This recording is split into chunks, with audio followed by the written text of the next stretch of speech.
नमस्कार नाशिककर, कसे आहात सगळे? मजेत? ज्योती स्टोर्स व शंकराचार्य न्यास सांस्कृतिक विभाग यांच्या संयुक्त विद्यमाने लेखक तुमच्या भेटीला या कार्यक्रमात मी सुहासिनी बुरकुले आपल्या सगळ्यांचं स्वागत करते. अर्थात हे स्वागत शंकराचार्य न्यास ज्योती स्टोर्स यांच्या वतीने आहे. तुम्हा सगळ्यांचं स्वागत. 2 सप्टेंबर ते 17 ऑक्टोबर 2023 या कालावधीत आपण अनेक जगन्मान्य लेखकांना भेटत असतो. त्यांचे विचार आपण जाणून घेत आहोत. यासाठी आपण सर्व विचारवंत ज्योती स्टोर्स आणि शंकराचार्य न्यासचे आभारी आहोत. एकदा जोरदार टाळ्या या दोन्ही त्याच्यासाठी झाल्या पाहिजेत, ज्योती स्टोर्स आणि शंकराचार्य न्यास याच्यासाठी की फार मोठ्या विद्वान मंडळींची भेट ते आपली इथे घडवून देत असतात. ज्योती स्टोर्स आणि यांचे आपण आभारी आहोत. आजचं हे 7वं पुष्प विचार पुष्प आहे आणि आजचा विषय आहे प्राचीन भारतातील क्रीडा. यावर आपले बहुमूल्य विचार मांडणार आहेत आंतरराष्ट्रीय कीर्तीचे अभ्यासक व संशोधक बडोदा येथील प्राध्यापक डॉक्टर सिद्धार्थजी वाकणकर साहेब. एकदा वाकणकर साहेबांसाठी आपण टाळ्या वाजवूयात. त्यांचं स्वागत आहे. तसेच आपल्या या कार्यक्रमाला विशेष अतिथी लाभले आहेत ते म्हणजे नाशिकचे ज्येष्ठ वैज्ञानिक डॉक्टर ओम प्रकाश कुलकर्णी साहेब. त्यानंतर मराठा विद्या प्रसारक समाज नाशिकचे शिक्षणाधिकारी प्राध्यापक प्राचार्य डॉक्टर भास्करजी ढोके. एकदा ढोके सरांसाठी सुद्धा आपण टाळ्या वाजवायच्या आहेत. आणि श्री अजिंक्य वाघ, आपण आहात संचालक के वाघ एज्युकेशन सोसायटीचे. आपलं सगळ्यांचं हार्दिक स्वागत. यानंतर आपल्या या कार्यक्रमाचं प्रास्ताविक करतील ज्योती स्टोर्सचे संचालक वसंतराव खैरनार. त्यांना मी विनंती करते की आजच्या कार्यक्रमाचं प्रास्ताविक त्यांनी इथे सादर करावं. स्वागतम. आजच्या कार्यक्रमाचे प्रमुख वक्ते आंतरराष्ट्रीय ख्यातीचे अभ्यासक संशोधक आदरणीय डॉक्टर वाकणकर सर, ज्येष्ठ वैज्ञानिक आदरणीय ओमप्रकाश कुलकर्णी सर, आदरणीय डॉक्टर प्राचार्य भास्कर ढोके सर, आदरणीय माननीय अजिंक्य वाघ सर, आमच्या शंकराचार्य न्यासाचे अध्यक्ष डॉक्टर आशिष कुलकर्णी, विविध क्षेत्रातील आपण मान्यवर आणि उपस्थित बंधू आणि भगिनींनो, 2 सप्टेंबरपासून सुरू झालेल्या आपल्या लेखक तुमच्या भेटीला या कार्यक्रमात 6 व्याख्यानं आपली झालीत. मध्ये गणरायाच्या आगमनामुळे आणि निरोप समारंभामुळे आपण व्याख्यान ठेवलेलं नव्हतं. गेल्या 4-5 दिवसापासून सातत्यानं पर्जन्य राजा आपल्यावरती खुश असल्यामुळे कदाचित आजच्या अटेंडन्सवर थोडा परिणाम झाला असेल, काही हरकत नाही. पण आज एक अत्यंत विद्वान माणसाकडनं, ज्यांचं नाव हे केवळ महाराष्ट्रापुरतं नाही, गुजरातपुरतं नाही, भारतापुरतंही नाही, तर अनेक देशांमध्ये ज्यांची व्याख्यानं झालेली आहेत, असे आंतरराष्ट्रीय ख्यातीचे संशोधक आदरणीय डॉक्टर सिद्धार्थ वाकणकर सर आपल्यामध्ये आलेले आहेत. जेव्हा त्यांना मी निमंत्रण दिलं, त्यांचा सविस्तर परिचय आता डॉक्टर ओमप्रकाश कुलकर्णी आपल्याला करून देतील, पण त्यांनी मला पुढच्या कामाबद्दलचं सांगितलं. सार्वजनिक वाचनालयामध्ये खूप जुन्या पोथ्यांचा संग्रह आहे, त्याच्याबद्दल मला तिथे संशोधन करायचं आहे, त्या मला पाहायच्या आहेत. नाशिकचा सांस्कृतिक इतिहास खूप मोठा आहे, तो कुठेतरी शब्दबद्ध झाला पाहिजे. त्या बाबतीत काही लोकांना भेटायचं आहे, चर्चा करायची आहे, त्याचा अभ्यास करायचा आहे आणि तो शब्दरूपामध्ये पुस्तकाच्या माध्यमातून पुढे आणायचा आहे. याही वयामध्ये त्यांची ऊर्जा, मानसिक ऊर्जा खूप मोठी आहे. सातत्यानं असलेली अभ्यासाची ओढ, संशोधनाची ओढ ही सातत्यानं त्यांना कधी स्वस्थ बसू देत नाही. आणि मागच्याच महिन्यामध्ये चंदीगड या ठिकाणी, पंजाबमध्ये वगैरे बऱ्याच ठिकाणी त्यांची व्याख्यानं होती. पण आज आपल्या विनंतीला मान देऊन वाकणकर सर या ठिकाणी आलेत. ज्योती स्टोर्स आणि शंकराचार्य न्यासाच्या वतीनं आणि आपल्या सर्व उपस्थितांच्या वतीनं मी त्यांचं मनपूर्वक आनंदाने स्वागत करतो. सर जसे शिक्षण क्षेत्रामध्ये आहेत, त्याचप्रमाणे आज आपल्याकडे 3 विशेष अतिथी आपल्याला लाभलेले आहेत. आदरणीय ओमप्रकाश कुलकर्णी, ज्यांचा परिचय थोड्या वेळाने आपल्याला मिळेलच, परंतु ज्यांच्या नावावर जवळपास 20च्या आसपास पेटंट आहेत, कदाचित त्याच्यामध्ये आणखी भर पडली असेल, पण आंतरराष्ट्रीय ख्यातीचे वेगवेगळ्या विषयांवर ज्यांनी संशोधन केलेलं आहे असे पेटंट त्यांच्या नावावर आहेत. प्राचार्य डोके सर हे मराठा विद्याप्रसारक संस्थेचे शिक्षणाधिकारी असून अत्यंत पुस्तक प्रिय असा मनुष्य आहे, ज्याला अतिशय विद्वान माणसांच्या अभ्यासाची जोड आहे.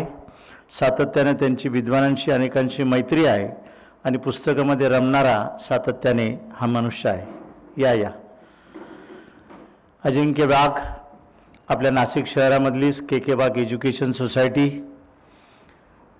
अत्यंत ज्याला आपण म्हणूया KG पासून तर PG पर्यंत सगळ्या शिक्षणाच्या सुविधा भाऊसाहेब नगर या ठिकाणी लावलेलं के वाघ एज्युकेशनचं रोपटं ते हळूहळू वाढत मग इंजिनिअरिंग कॉलेज, पॉलिटेक्निक, बरंच मोठ्या प्रमाणावर आज संस्थेचा वटवृक्ष वाढलेला आहे.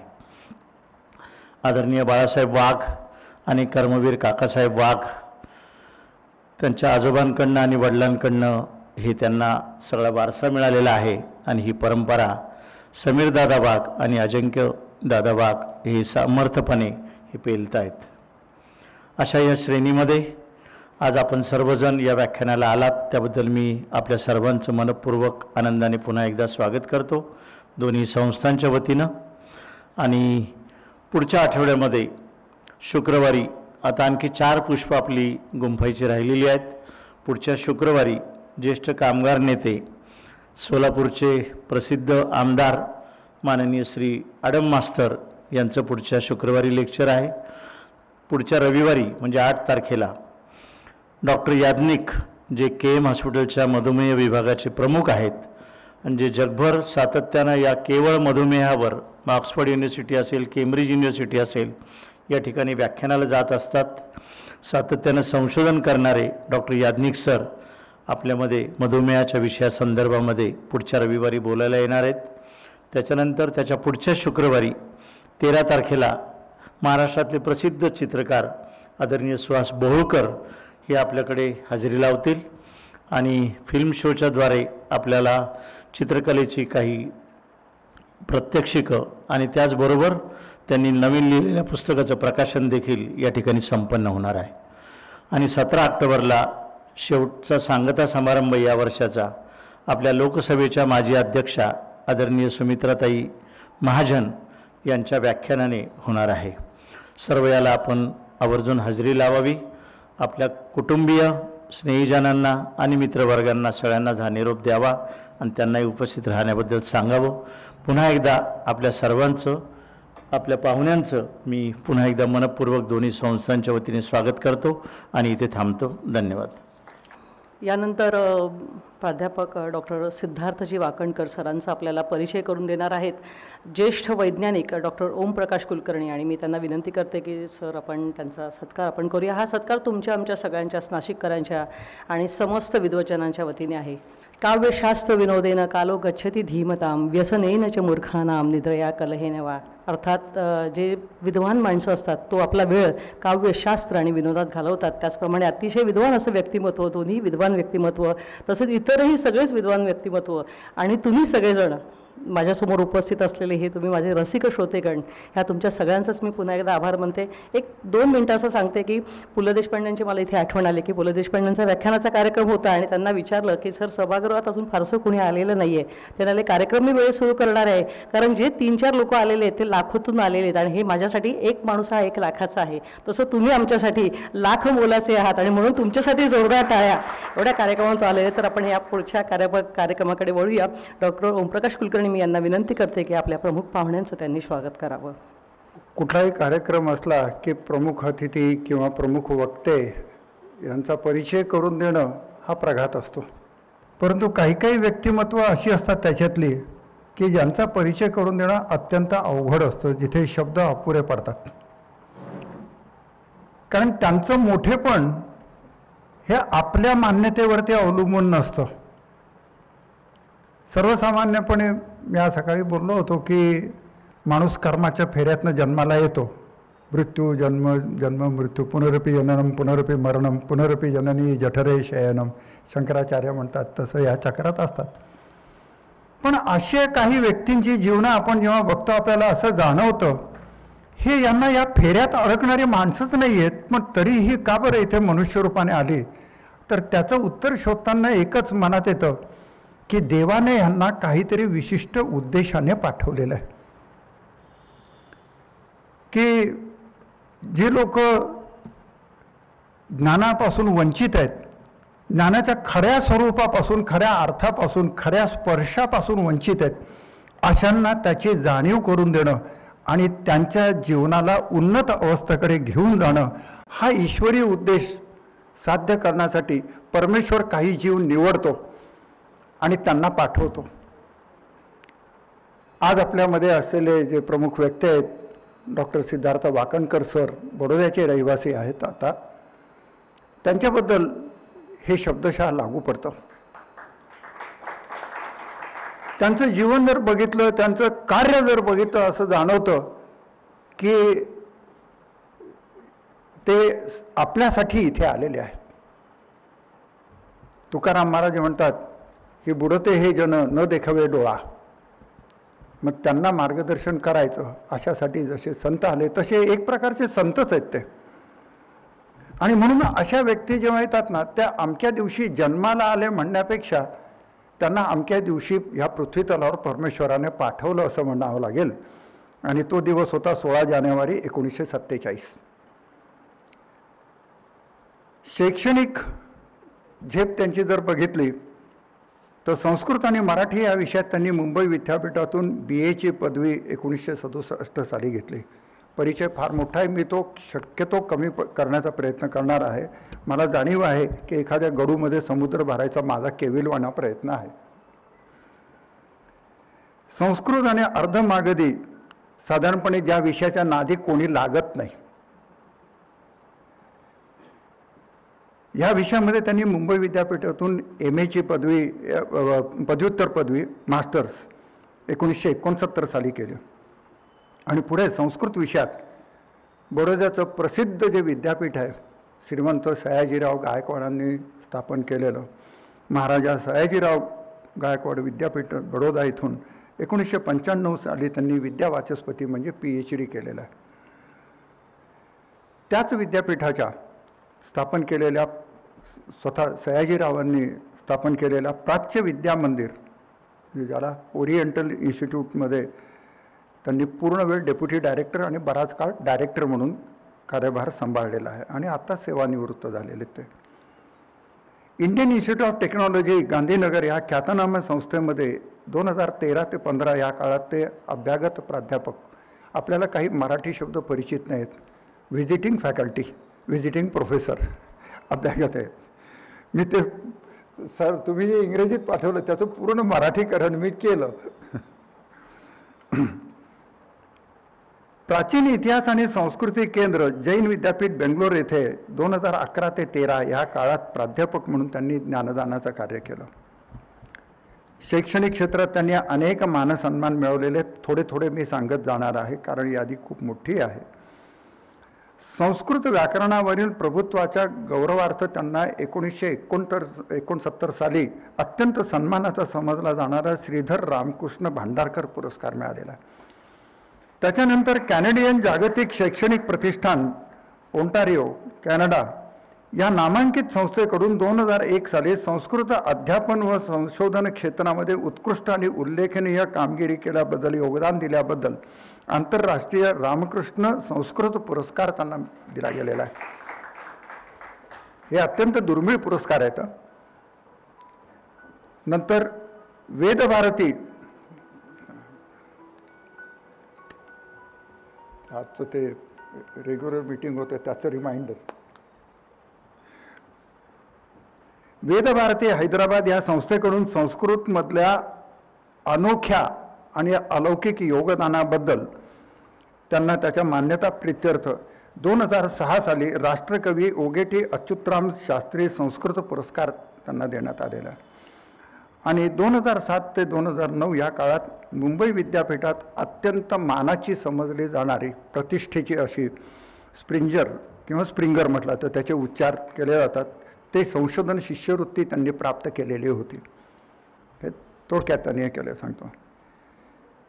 अनेक जणांना सरांनी PhDसाठी, विद्यावाचस्पतीसाठी मार्गदर्शन केलेलं आहे. 10पेक्षा जास्त विद्यार्थ्यांनी त्यांच्या हाताखाली PhD पूर्ण केलेले आहे. 1995 पासून आज तागायत आत्तासुद्धा ते पदव्युत्तर आणि PhDसाठी रेफरी म्हणून, परीक्षक म्हणून, तज्ज्ञ परीक्षक म्हणून आमंत्रित त्यांना केलं जातं वेगवेगळ्या ठिकाणी, वेगवेगळ्या विद्यापीठांमध्ये, वेगवेगळ्या संस्थांमध्ये.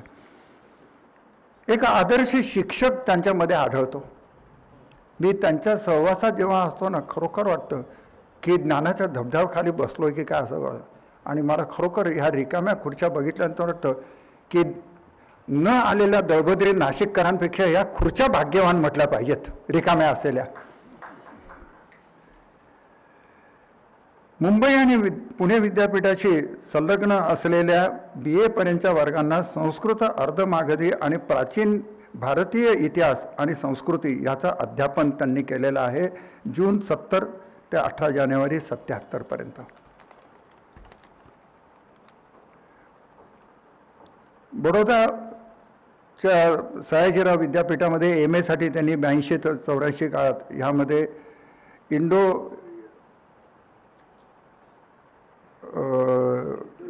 याच्या भाषा याच्या साहित्याचं त्यांनी अध्यापन केलं. आणि जे अध्यापन करायचे, संशोधन करायचे, त्यांना ते मार्गदर्शन करायचे आणि त्याच्यासाठी त्यांना जे जे पूरक मटेरियल लागेल ते पुरवण्याचं एक महत्त्वाचं काम त्यांनी केलेलं आहे. एक बहुआयामी निपुणता त्यांच्यामध्ये दिसून येते. मी फार बरंचसं गाळत चाललेलो आहे. आजच्या त्यांच्या व्याख्यानावरनं तुमच्या लक्षात येईल ऐकल्यावरती, बुद्धिबळ आणि पत्ते खेळणे या खेळावरील संस्कृत ग्रंथ विशेषत्व करून हस्तलिखित जे होते त्यांचा त्यांनी अभ्यास करून ते समाजासमोर मांडण्याचं कार्य त्यांनी केलेलं आहे. शास्त्रीय संस्कृत साहित्यातील कलह काव्य या दुर्मिळ आणि अप्रकाशित हस्तलिखितांचा त्यांनी अभ्यास करून ते समाजासमोर आणलं आहे. दिवंगत आता आणखीन एक नाशिककर किती बौद्धिक दृष्टीने दरिद्री आहे त्याचं, कृष्णाजी विनायक वझे ही व्यक्ती नाशिककरांना माहितीच, नावसुद्धा माहीत नाही आहे. GK ब्रदर्स जे आहे त्यांचे पंजोबा आहे. आत्ताचे जे तिथे आहेत मुलं बसतात त्यांचे पंजोबा आहे. Government college of engineering Pune याचे 1890 सालचे ते सिव्हिल इंजिनियर झालेले, की ज्या गव्हर्नमेंट कॉलेज ऑफ इंजिनिअरिंगमधनं 1881 साली doctor Mokshagundam Visvesvaraya civil engineer झालेले आहेत. आणि ज्यांच्या स्मृतिप्रित्यर्थ आपण 15 सप्टेंबर हा अभियंता दिन, इंजिनियर डे म्हणून साजरा केला जातो. त्याच ह्याच्यातनं संस्थेतनं कृष्णाजी वझे हे सिव्हिल इंजिनियर झालेले.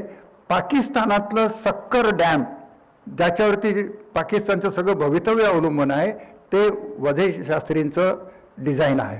जसं म्हैसूरचं कृष्णराज सागर कावेरी नदीवरचं हे विश्वेश्वरय्या यांचं निर्मिती आहे, तसं सक्कर डॅम ही वझे शास्त्रींची निर्मिती आहे. वझे शास्त्री पुढे जेव्हा टिळकांच्या संपर्कात आले त्यांनी गव्हर्नमेंट नोकरी सोडायला सांगितली आणि त्यांनी वैदिक शिल्पशास्त्र म्हणजे इंजिनिअरिंग, शिल्पशास्त्र म्हणजे मूर्ती घडवणं नाही, आम्हाला शब्दांची व्यापकताच माहीत नाही, त्याचा व्यापक अर्थही माहीत नाहीत आम्हाला. दुर्दैवाची गोष्ट आहे ही. तर म्हणजे टोटल इंजिनिअरिंग ज्याला म्हणता येईल याचा त्यांनी प्रचंड अभ्यास केला. इतके दुर्मिळ ग्रंथ त्यांनी कुठून कुठून मिळवून त्याचा अभ्यास केला. तो अभ्यास एखादी मानवी शक्ती करू शकते हे आपल्या डोक्यात बसणार नाही. ते पचवायचं आणि त्याच्यावरती वाङ्मय निर्मिती प्रचंड केलेली आहे वझे शास्त्रींनी. दुर्दैवाने हे सगळं काळाच्या ओघात नष्ट होत चाललेलं होतं. त्याचं पुनरुज्जीवन करायचं महत्त्वाचं कार्य वाकणकर सर करतायत. आणि वसंतराव तुम्हाला सांगायला आनंद वाटतोय, त्याचं टंकलिखित तयार झालेलं आहे, फक्त आता प्रूफ रिडिंग व्हायचं आहे आणि ते पुस्तक लवकरात लवकर प्रसिद्ध होईल. आणि त्यासाठी तुम्हाला मी खास आमंत्रित करेन. आता कोण प्रकाशित करेल माहीत नाही आहे, ते अजून आम्हाला ठरवायचं आहे. तिथे मी तुमची मदत नक्की घेणार आहे. आणि तो भारतीयांसाठी एक अलौकिक ग्रंथ असणार आहे, अत्यंत गौरवास्पद असा. हे फार मोठं कार्य वाकणकर सरांनी त्यांच्या आयुष्यात केलेलं फार मोठं योगदान आहे. हे तुमच्या आमच्यावरचे त्यांनी केलेले उपकार आहेत.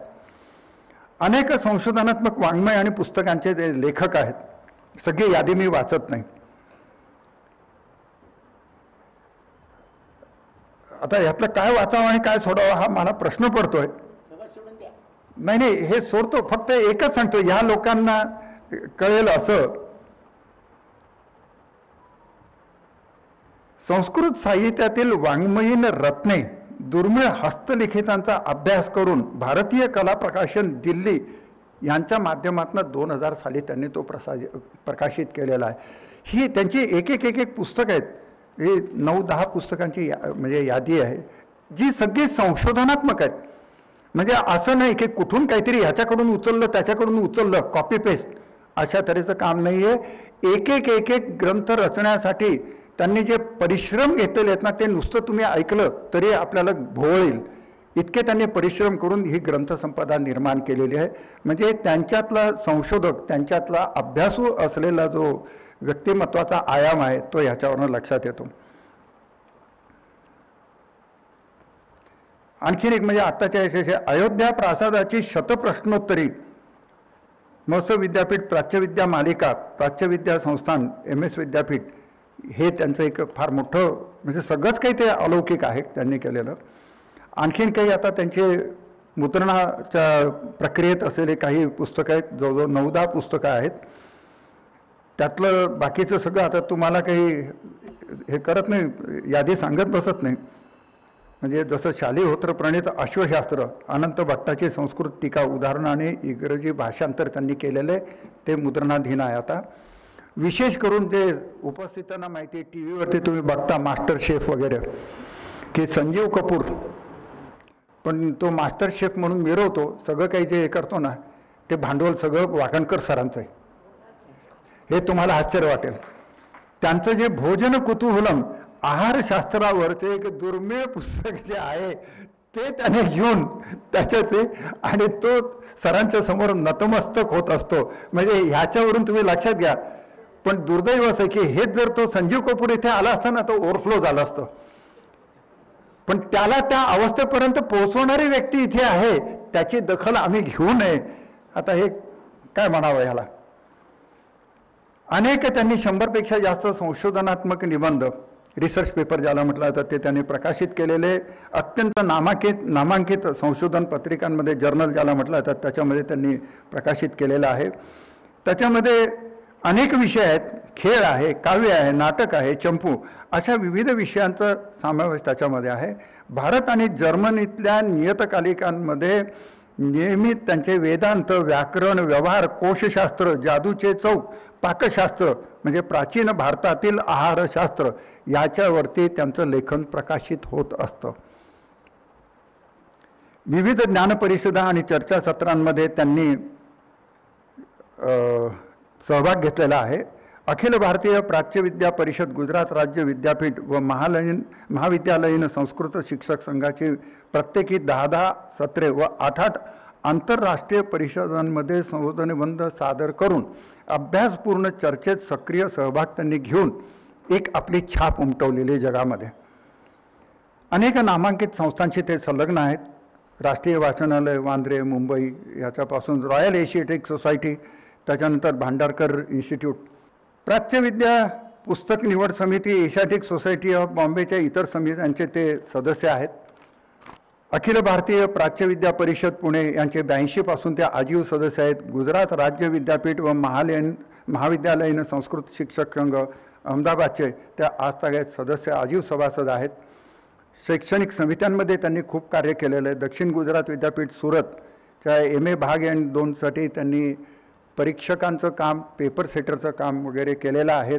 मार्गदर्शनाचं काम केलं आहे. PhD MPhil यांच्यासाठी बाह्य परीक्षक आणि मार्गदर्शक म्हणून काम करतात.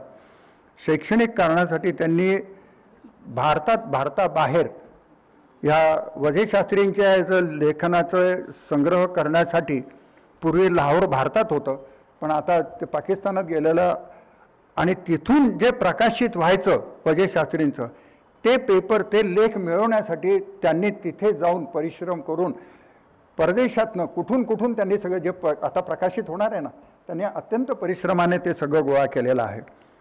विभागीय संशोधन ह्याच्यामध्ये त्यांनी तर फार मोठं काम केलेलं आहे. आजही जे लोक संशोधन करतात त्यांना ते मार्गदर्शक म्हणून सर्व तऱ्हेचं साहित्य उपलब्ध करून देणं, कुठून काय मिळेल, कोणत्या व्यक्ती तुम्हाला या बाबतीत चांगलं मार्गदर्शन करतील हे सांगड घालून देणं आणि स्वतः मार्गदर्शन करणं, ते काम करत असतात.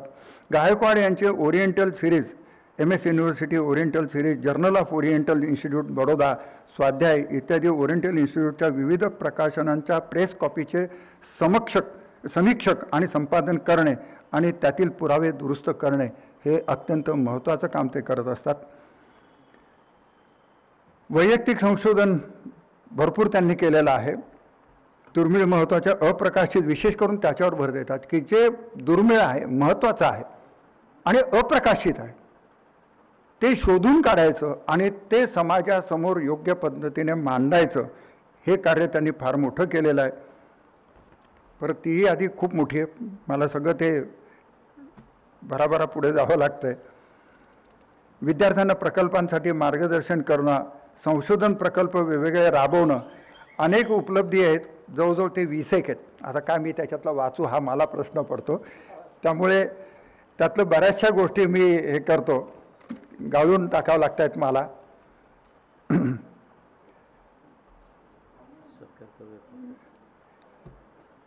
एकच म्हणेन मी शेवटी, म्हणजे याचं माझी केविलवाणी अवस्था तुम्ही बघितली आणि संस्कृतचं वैभव असं आहे ना की अशी केविलवाणी अवस्थासुद्धा त्याला संस्कृतमध्ये त्यांनी वर्णन केलेलं आहे. महादेवाचं वर्णन करताना पुष्पदंताला शेवटी बुद्धी चालेन असे झाली, शब्द सापडेन असे झाले.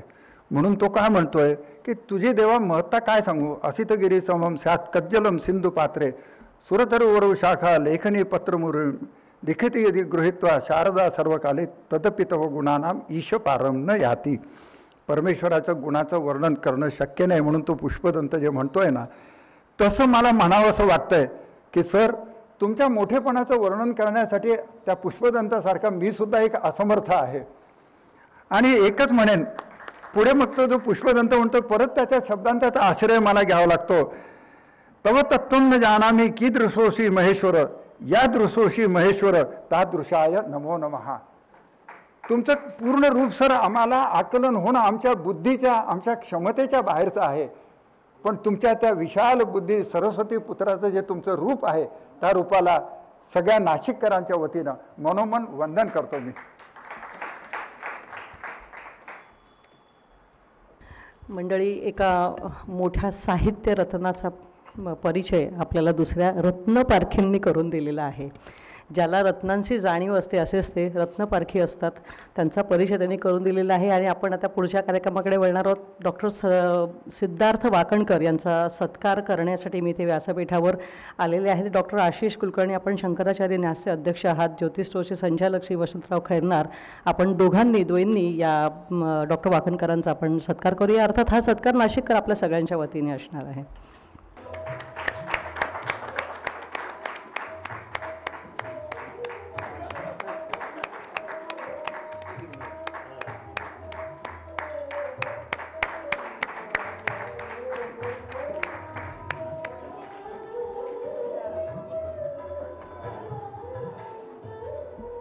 डॉक्टर वाकणकरांबरोबरच आपल्याला अनेक अजून विशेष अतिथी आपल्याला इथे लाभलेले आहेत आणि त्या सगळ्याच विशेष अतिथींचा सत्कार आणि परिचय आता मी तुमच्यासमोर इथे मांडणार आहे.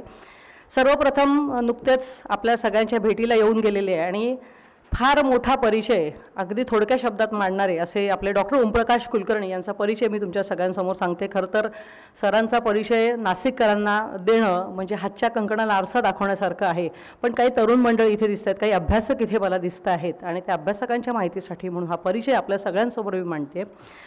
डॉक्टर ओमप्रकाश कुलकर्णी, आपण शास्त्रज्ञ, गुरु, तंत्रज्ञान हस्तांतरक, मार्गदर्शक अभियंता आहात.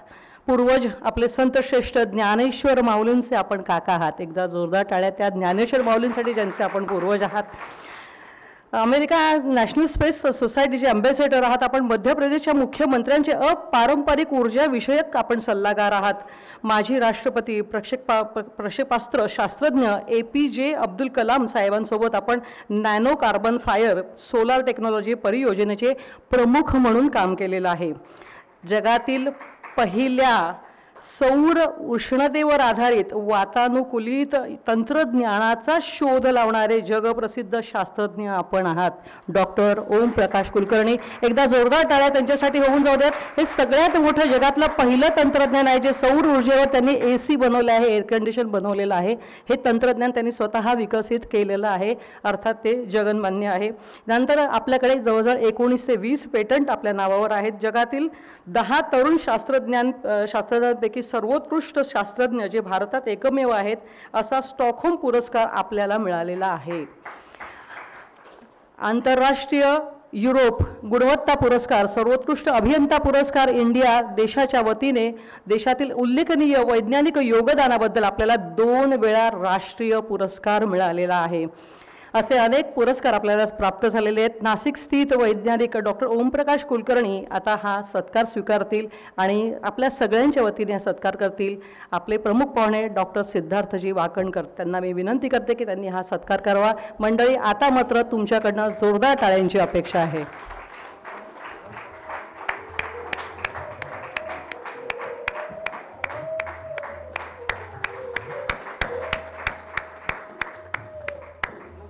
यानंतरचा पुढचा परिचय आणि सत्कार आपल्यासमोर होणार आहे. अर्थात परिचय आहे डॉक्टर प्राचार्य भास्कर डोके. आपण MA PhD आहात. कोसलाकाल भालचंद्र नेमाडे यांच्या देशीवादाच्या विचारावर आपण PhD म्हणजे अर्थात डॉक्टरेट केलेली आहे. आपण विद्यावाचस्पती आहात. पुस्तकांची आवड असणारा माणूस म्हणून आपण प्रसिद्ध आहात. स्वतःची लायब्ररी, उच्च दर्जाचा ग्रंथसंग्रह आपल्याकडे आहे. साहित्यप्रेमी, विचारवंत, व्यक्तिप्रेमी, संशोधक, समीक्षक अशी आपली ओळख नाशिकमध्ये आहे. मराठा विद्याप्रसारक संस्थेत आपण शिक्षणाधिकारी म्हणून कार्यरत आहात. काही काळ त्र्यंबकेश्वर महाविद्यालयाचे प्राचार्यपद सुद्धा आपण भूषवलं होतं. अशा या डॉक्टर प्राचार्य भास्कर ढोके सरांचा सत्कार करतील इंटरनॅशनल रामकृष्ण संस्कृत अवॉर्ड विजेते डॉक्टर सिद्धार्थजी वाकणकर.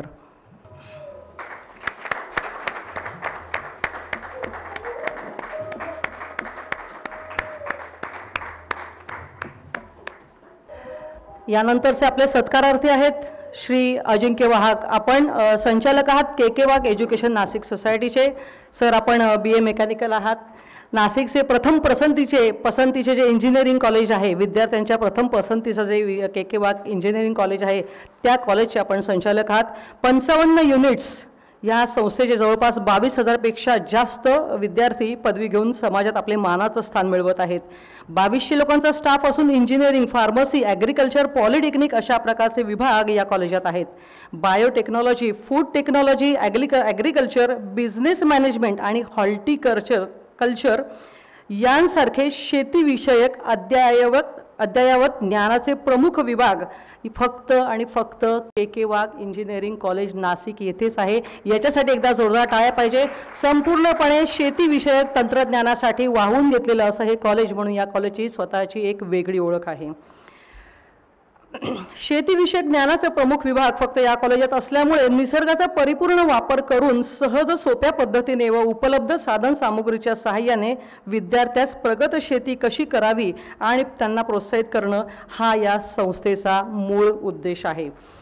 त्यानंतर KK वाघ इंजिनिअरिंग कॉलेज हे ॲटॉनॉमस कॉलेज झालेलं आहे. त्यासाठी एकदा जोरदार टाळ्या आपण वाजवूयात. पद्मश्री कर्मवीर काकासाहेब वाघ आणि शिक्षण महर्षी बाळासाहेब वाघ यांच्या अथक प्रयत्नातून नाशिकचे तंत्रज्ञान वैभव शिखरावर नेणाऱ्या या द्वयींचे समस्त नाशिककर विद्यार्थी सतत ऋणी असतात. यांची वैभवशाली परंपरा आपण पुढे नेत आहात. अजिंक्य सर, आपण संचालक आहात संस्थेचे आणि आपण सत्कार स्वीकारणार आहात. संस्कृत व्याकरण, शास्त्रीय आणि तांत्रिकदृष्ट्या संस्कृत वाङ्मय लिपी व संस्कृत लिपी शब्दलिपीचे कोडे व खेळाचे अभ्यासक डॉक्टर सिद्धार्थजी वाकणकर.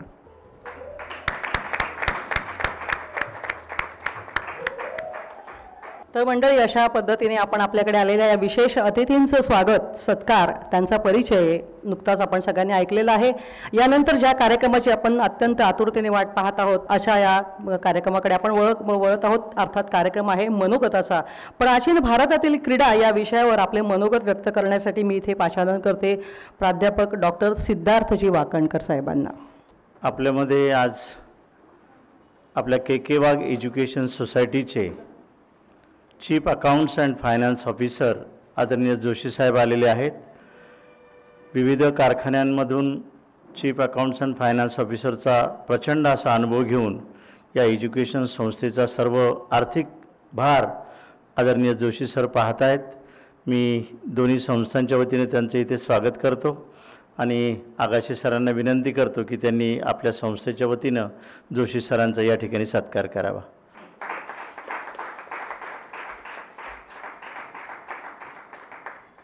त्याचप्रमाणे केकेबाग एज्युकेशन सोसायटीच्या इंजिनिअरिंग कॉलेजचे ग्रंथपाल आणि सार्वजनिक वाचनालयामध्ये जवळपास 15 वर्ष बिलीप आणि एमलिप bachelor in library science and masters in library सायन्सचे प्रमुख आदरणीय डॉक्टर प्रकाश बोडके सर इथे आलेले आहेत.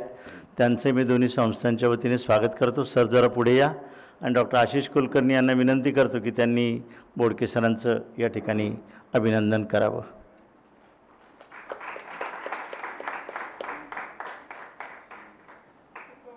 त्यांनी हा जो उपक्रम चालवला, त्यांना एमलिपला मी गाईड म्हणून हाच प्रोजेक्ट त्यांना दिला होता लेखकांच्या भेटीला. तर ते अतिशय उत्कृष्ट असा प्रोजेक्ट अण्णांनी केला. त्याबद्दल अण्णांचे सर्वांनी आपण टाळ्या वाजवून. अतिशय छान असं आपल्या इथे सूत्रसंचालन ज्यांनी केलेलं आहे त्या सौभाग्यवती सुहासिनी बुरकुले यांचे मी या ठिकाणी सरांना विनंती करतो की आपण त्यांचा सत्कार या ठिकाणी करावा आणि मग आपल्या भाषणाला सुरुवात करू. या.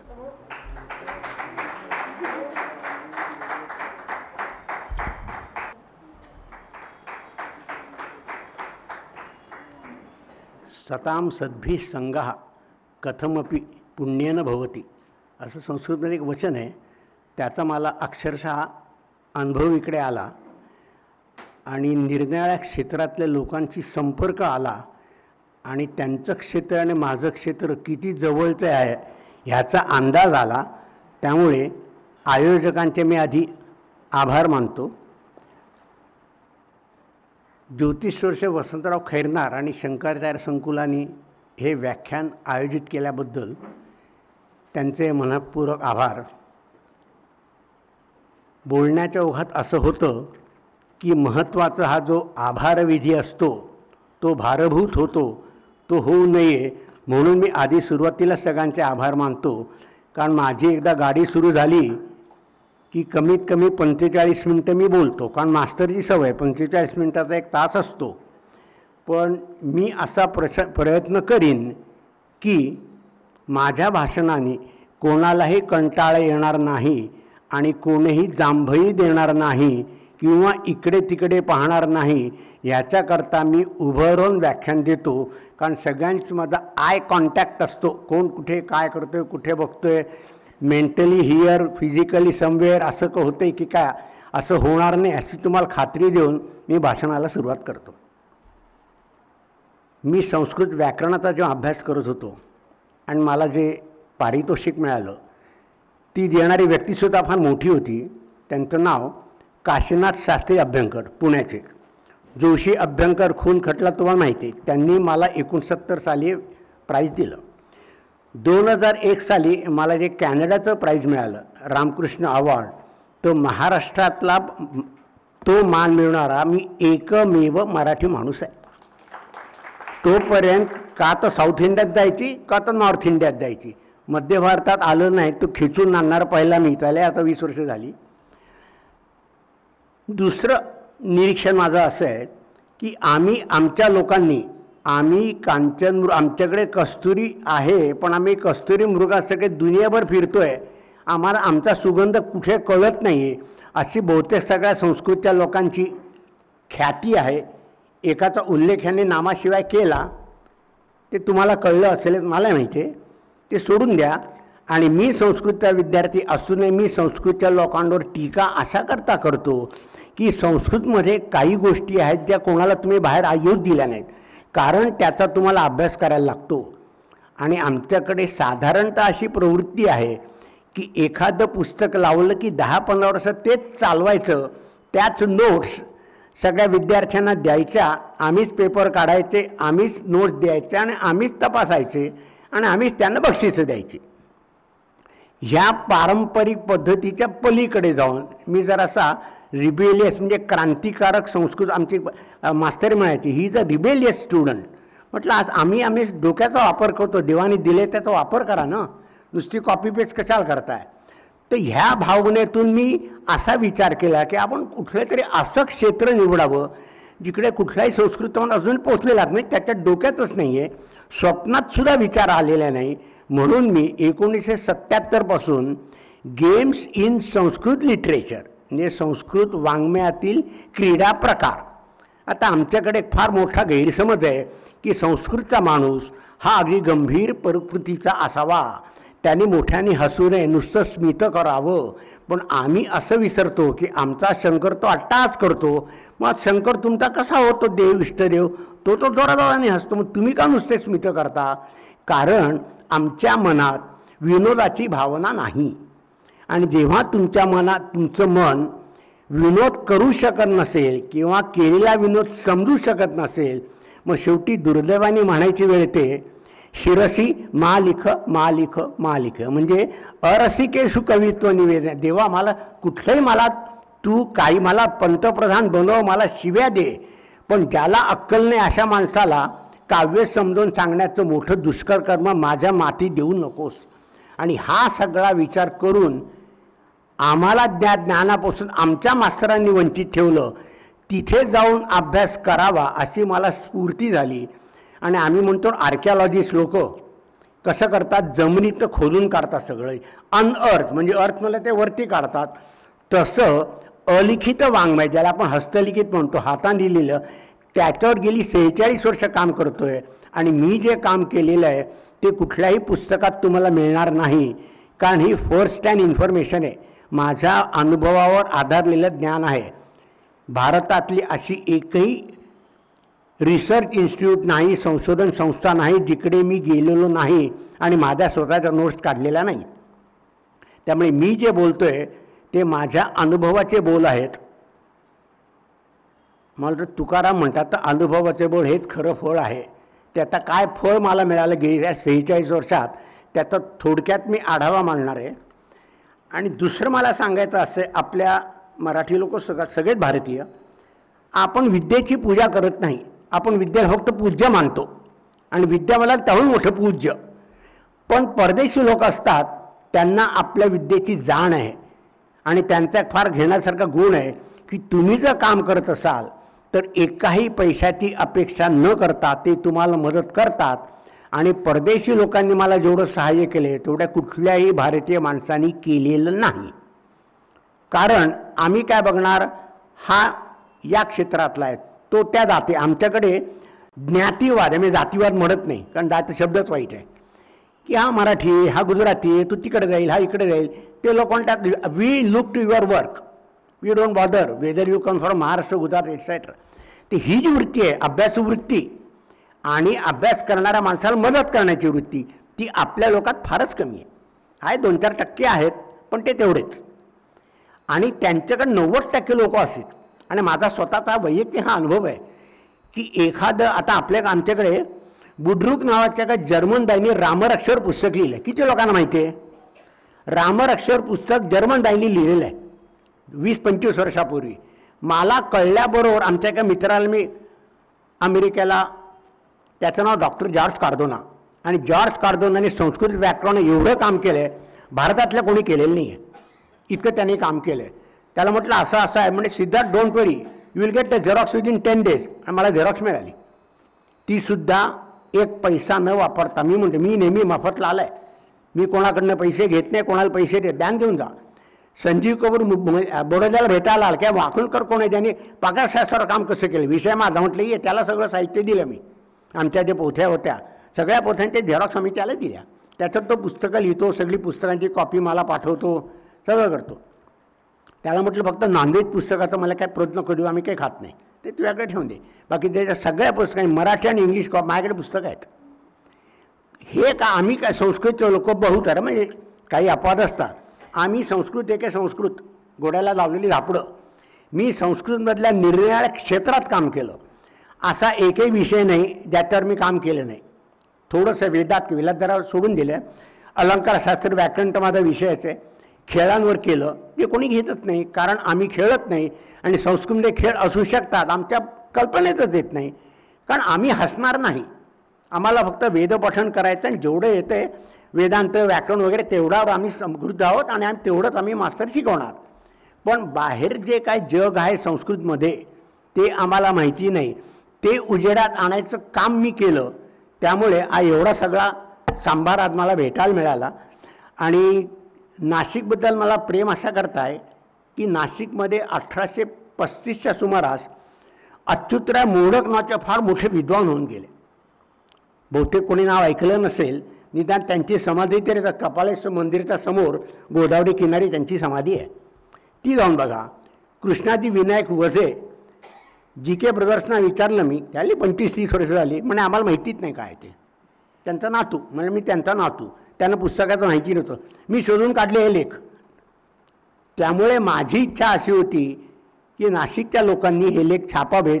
त्या मागच्या वर्षी कुलकर्णी सर आले होते, आमची बोलणी झाली. मी जेवढं मटेरियल केलं आहे सगळं त्यांना सुपूर्त केलेलं आहे की नाशिकचं क्रेडिट हे नाशिकलाच मिळालं पाहिजे. आणि आता ते पुस्तक 5-6 महिन्यात यावं. आणखी आपले एक विद्वान होते, चित्रम केंघे नावाचे गृहस्थ. योगाचं खूप मोठं काम त्यांनी केलं. आम्हाला माहिती नाही, नाशिकचे लोक आहेत. पण किती नाशिकच्या लोकांना माहिती आहे? नाही माहिती. कारण आम्ही विद्वान लोकांकडे दुर्लक्ष केलं. आणि कृष्णाजी विनायक वझांचं एक वैशिष्ट्य आहे, 1893 साली इंजिनियर झाले. ते इकडून म्हणाले गोदावरी नदीचा जो पूल आहे त्या पुलाखाली उभं राहून नगारा वाजवीन आणि तुमचा पूल पाडून दाखवीन. लोकांना वेळ लागले. पण ते व्हायब्रेशन यांनी काय होऊ शकतं, ज्या माणसांनी शक्कत डॅम बांधला आणि ज्याला ब्रिटिश रावसाहेब ही पदवी दिली, त्या माणसाची किंमत किती लोकांना आहे इथे, किती लोकांच्या नावं ऐकले नाशिकच्या लोकांनी.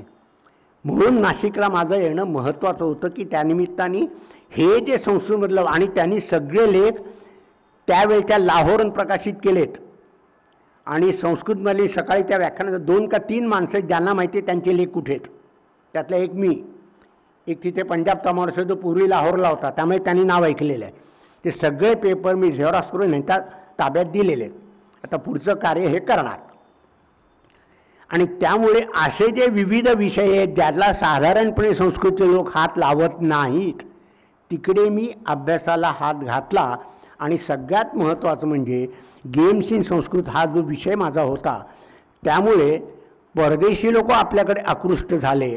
माझं दुर्दैव असं आहे, भारतात मला जेवढे लोक ओळखत नाही तेवढे परदेशी लोक ओळखतात. कारण ते अभ्यास करतात आणि कदर करतात. त्यामुळे आज जर तुम्ही बाहेर गेलात की असं व्याकरण, ते म्हणतात have you read the research of professor Wakankar, पहिला प्रश्न असतो त्यांचा. आणि त्यांची नावं सांगून अजून ओरिएंटला लोक येतात, आम्हाला हे मटेरियल हवे, त्यांनी त्या लेखात सांगितलं आहे. हा माझा मोठेपणा मी सांगत नाही, ती कदर करण्याची त्यांची वृत्ती काय आहे त्याच्याबद्दल सांगतो आहे. आणि आता मी माझ्या विषयाकडे वळतो. संस्कृतच्या लोकांचे 2-4 असे गैरसमज आहेत की आमच्याकडे वेद, व्याकरण, अलंकार, ज्योतिष ह्याच्या पलीकडे वाङ्मय नाही. सायंटिफिक टेक्निकल लिटरेचर आम्हाला माहिती नाही, अस्तित्वात असं ते म्हणतात. खोटं आहे ते, कोत्या मनोवृत्तीचं निदर्शक आहे. त्यामुळे मी असा विचार केला की माझं जर व्याकरण चांगलं आहे आणि ज्याचं व्याकरण चांगलं असतं त्याच्याशी भाषा बोलते, असा माझा अनुभव आहे. म्हणजे आज तुम्ही इंग्लिश तुमचं चांगलं असेल, खरंच चांगलं असेल, तर ही दोघं रोमॅन्स करतायत हे वाक्य तुम्ही उच्चारणार नाही. कारण रोमॅन्स शब्द आता असा हल्ली जो आपण वापरतो, दोघांची केमिस्ट्री मिळतीजुलती आहे नट्यांची. रोमॅन्सचा तो अर्थ नाही. रोमॅन्टिक म्हणजे ज्याची तुम्ही कल्पना करू शकत नाही असं जे काव्य, म्हणजे शकुंतलेचं काव्य रोमॅन्टिक आहे. पण आमचा रोमॅन्टिक आणि रोमॅन्स आम्हाला काही कळतच नाही. दे ठोक, इंग्लिश आलं की ठोकायचं, अर्थ न कळता. तसं होऊ नये म्हणून शब्दाच्या अर्थाला महत्त्व देऊन मी काही गोष्टी करायला सुरुवात केल्या. आणि माझ्या व्याकरणाच्या ज्ञानाने मला त्याच्यात खूप मदत केली. म्हणून आम्ही नेहमी असं म्हणतो, यद्यपि बहुनाधीशे तथापि पठ पुत्र, तुला काहीही आलं नाही निदान व्याकरण तर थोडं कर. म्हणजे काय, आपल्याकडे सुभाषित आहे, मूर्ख हस्तेन दातव्यम एदत वदती पुस. आता मूर्ख हस्तेन दातव्यम तृतीया करायची किंवा मूर्ख हस्ते न दातव्यम अशी सप्तमी करायची, हा गोंधळ आहे. त्यामुळे पूर्वी कसं होतं, विद्या विनयेन शोभते, आता विद्या विनये न शोभते, असं अलग करायला लागतं. व्यस्तपद आहे, समजतं नाही. त्यामुळे अशी परिस्थिती आली, आमचे गैरसमज वाढत गेले आणि आम्ही आमच्याच वाङ्मयाकडे दुर्लक्ष केलं, जाणून बुजून दुर्लक्ष केलं. आणि मी नेहमी सांगतो, आपण जेव्हा संस्कृत शिकतो तेव्हा आपल्याला प्राकृतसुद्धा शिकायला पाहिजे. प्राकृत म्हणजे बुद्ध आणि जैन लोकांचं, अर्धमागायचे आणि पाली, त्याचा मी अभ्यास केला, ते शिकवलेलं पण आहे.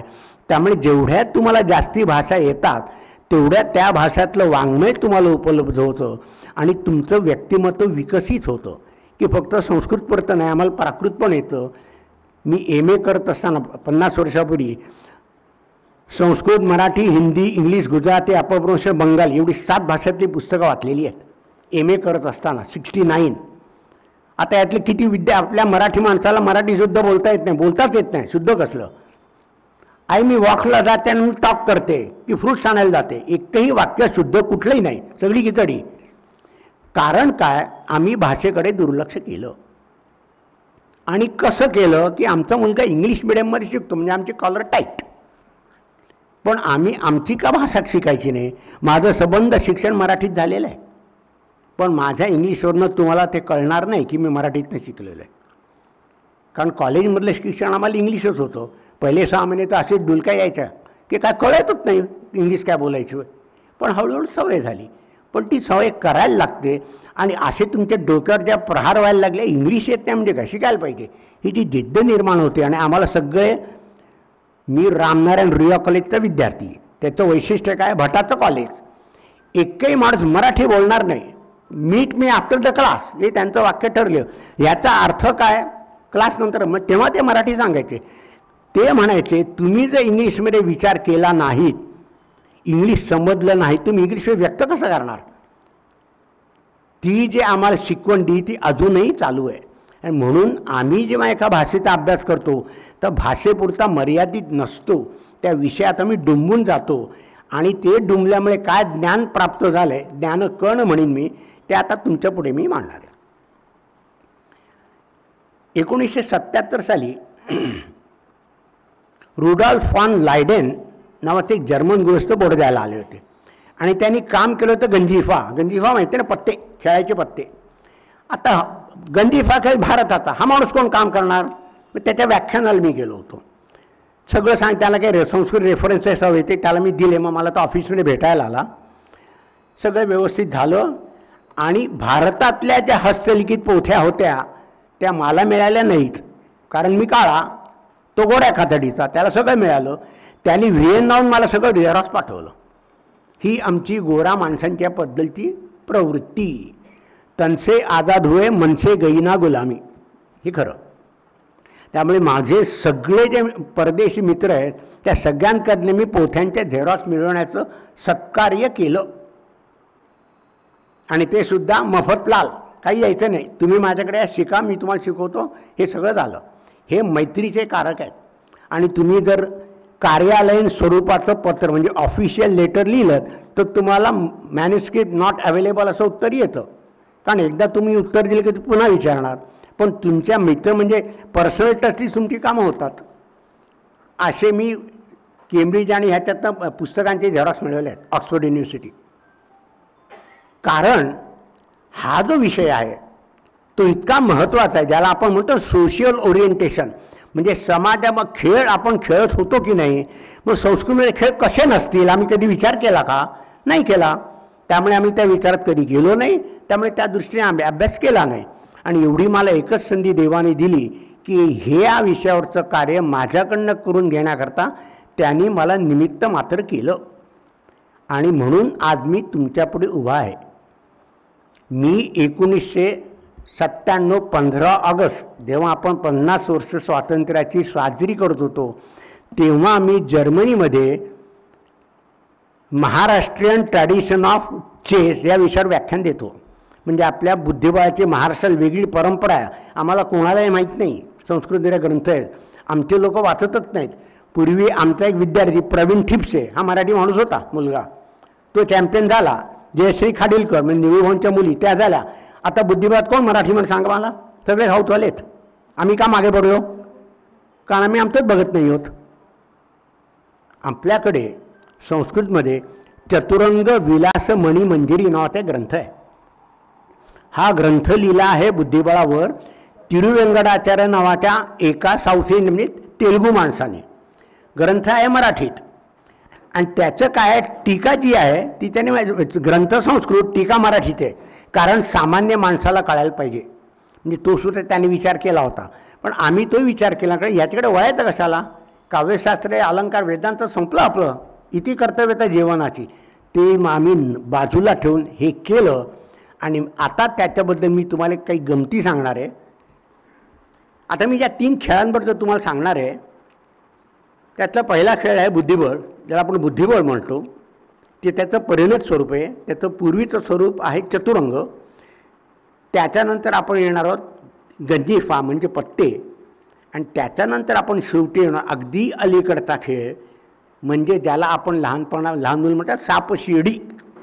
ही सापशिडी नुसती तशी नाही आहे, ही ज्ञानेश्वरांनी निर्मिलेला मोक्षपट आहे. ज्ञानदेवाचा मोक्षपट आहे तो. आम्हाला माहिती नाही कारण आम्ही हे वाचतच नाही. तर मोक्षपटापासून सुरुवात करू का बुद्धिबळ तुम्ही सांगा. बुद्धिबळ चाला. आपल्याकडे वेदामध्ये अक्षविद्या होती. अक्षविद्या म्हणजे हल्लीच्या भाषेत जुगारच होता तो, पण तो मोठ्या माणसांचा संस्कृत लोकांचा जुगार. त्यामुळे पूर्वी बिभीतक वृक्षाची फळं, बिभीतक म्हणजे आपला मराठीत त्याला बेहडा म्हणतो, बेहडाच्या फळांनी तो खेळ खेळला जायचा. चतुरंग. आता चतुरंग सगळ्या लोकांना माहिती आहे, 4 रंग असले म्हणजे 4 अंग असलेले सैन्य, हस्ते अश्व रथ पादात असं ते राजाचं सैन्य होतं. तेव्हा काय होतं, चतुरंगामध्ये 4 रंगाचे राजे होते, तांबडा, पिवळा, काळा, हिरवा. आता ते जास्ती डिटेलमध्ये जात नाही. चारी बाजूला ते राजे बसायचे आणि एकमेकांच्या समोरचे राजे सपक्ष, बाजूचे विपक्ष. म्हणजे अ ब क ड हे 4 राजे, अ आणि का बरोबर आणि बी आणि ड हे बरोबर. तर त्यावेळेस या अक्षाने खेळायचे आणि अक्षर टाका की त्याला पण नावाचा एक शब्द आहे. पण म्हणजे माहिती आहे, पण म्हणजे नियम, अट, शर्त ज्याला म्हणतात की मी हा डाव जिंकला तर तू मला 5 रुपये द्यायचे, मी तो जिंकला तर तू 10 रुपये. म्हणजे हा एक प्रकारचा जुगार होता, अक्षक्रीडा. आणि त्याचं परिणत विकृत स्वरूप म्हणजे शकुनी मामा, हे सगळ्यांना माहिती द्यूत. तर हा जो खेळ खेळला जात होता त्याचं वर्णन 15व्या शतकापासून आपल्याला मिळते. त्याच्यात त्यांनी चतुरंग क्रीडन, बघा महत्त्वाची गोष्ट आहे, तिथी तत्व नावाचा एक ग्रंथ आहे, बंगाली माणसांनी लिहिला आहे. त्याच्यात कोजागरीला आपण रात्री जातो की नाही, कोजागर, नारी केलं पया पित्वा कोजागरती महितले, त्याला लक्ष्मी भेटते. म्हणजे आपल्याकडे धर्मशास्त्राच्या दृष्टीने जुगार खेळायला परमिशन होती, अक्षय खेळायला. आणि तेव्हा पण लावायचा की मी हा डाव जिंकला, मला एवढं तर दिसेल. आणि एकमेकांचे जे सहयोगी होते, सपक्ष होते, ते माझ्याकडेच. पण तो विपक्षाच्या राजाला, आणि चतुरंगामध्ये राजे मारले जात होते, बुद्धिबळात राजा मारला जात नाही, हा महत्त्वाचा फरक आहे. आणि राजे मारले की तो माझ्या हातात आला की मी आणि तो असे 2 झाले. आणखी दोघांना जिंकलं की मी 4 राजांचा मी मालक झालो. म्हणजे त्याला चतुराजी म्हणायची. कशी आहे आय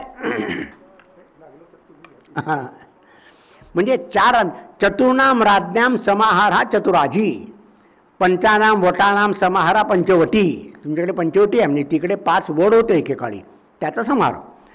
तर ह्या राजाने एकत्र त्यांनी केले की त्याला चतुराजी म्हणायचे.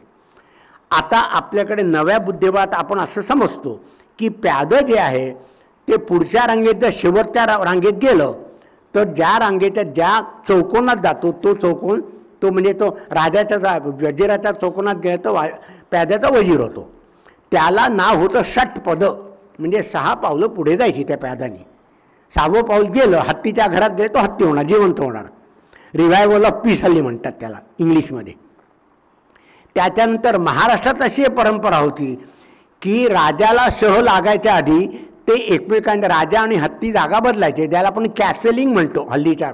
ते पूर्वी पण होतं, पण आम्ही पूर्वी लक्ष दिलं नाही, त्यामुळे आम्हाला वाटतं परदेशी लोकांनी आणून दिलं.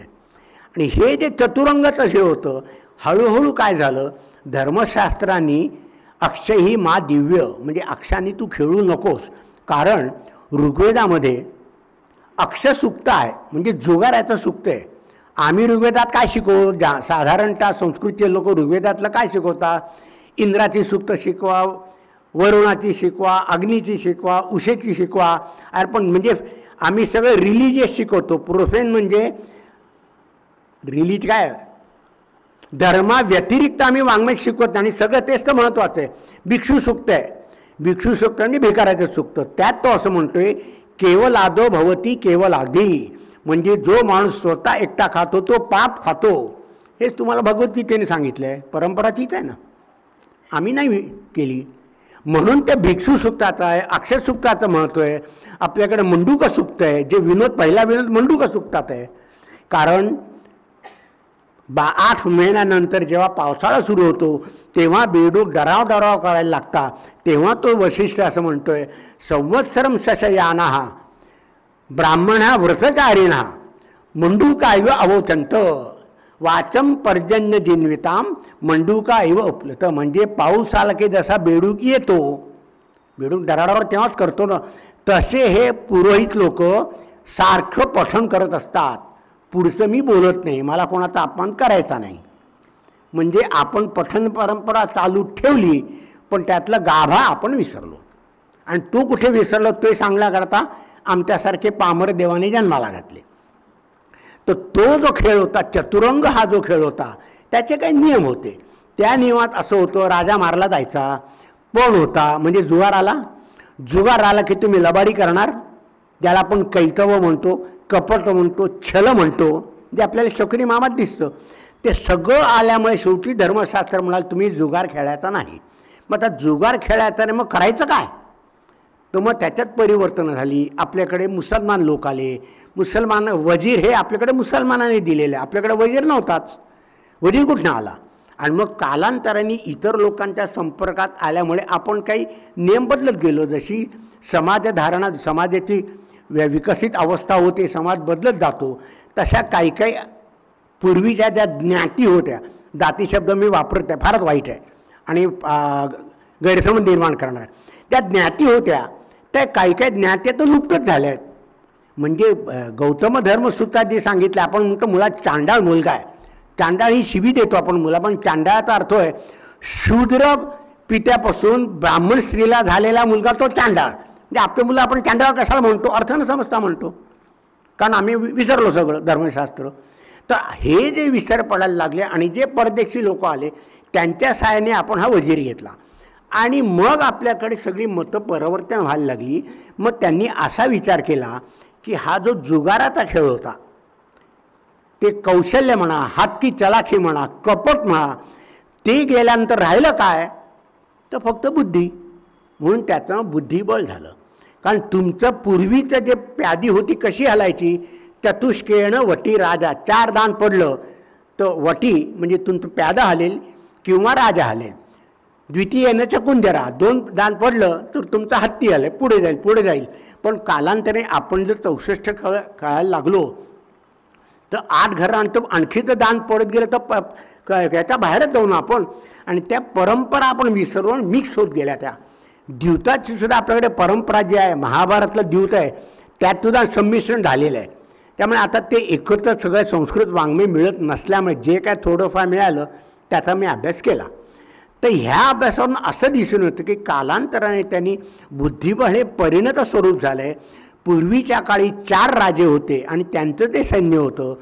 ते चतुरंग काळातलं बुद्धिबळ काळात आलं, ते 2 राजे झाले आणि तेवढं सैन्य 2 राजात वाटलं गेलं. 32 आहेत ना आपल्याकडे प्यादी सगळी मिळून. चेस पिसेस 32, 16 तुला 16 मला. आधीच्या तो वाढला होते. मग त्याच्यानंतर कालांतराने नियम बदलत गेले आणि मग चेकमेट हा नियम आला. म्हणजे राजाला मारायचं नाही, अडकून ठेवायचा. हल्ली आपलं राजकारणात चेकमेटच चालू आहे. तू त्याचं तंगडं धर, मी त्याचं तंगडं धरतो आणि दोघांनी मारा. म्हणजे आपल्याला ती बुद्धी फार लवकर आली आहे, चातुर्याची बुद्धी जी नको. आणि जेवढा माणूस जास्ती शिकलेला तो जास्ती कपटी, कारण तो जास्ती पाय खेचण्यात हुशार. याचा खेचू त्याचा खेचू. तर म्हणजे बुद्धी आपण जे काय घायल नको ते गुण आपण सध्या घेतले. तर ह्या बुद्धिबळात त्यांनी असं म्हटलं की बुद्धिबळात मग तुमच्या बुद्धीचं बळ म्हणजे लॉजिकल रिझनिंग ज्याला म्हणतात, त्यांनी तुम्ही बुद्धी खेळायला पाहिजे. कारण आता अक्ष नाही आहे, तुमची हातची चालाकी चालायची नाही. मग असं ते बुद्धिबळ त्याचं रूपांतर झालं.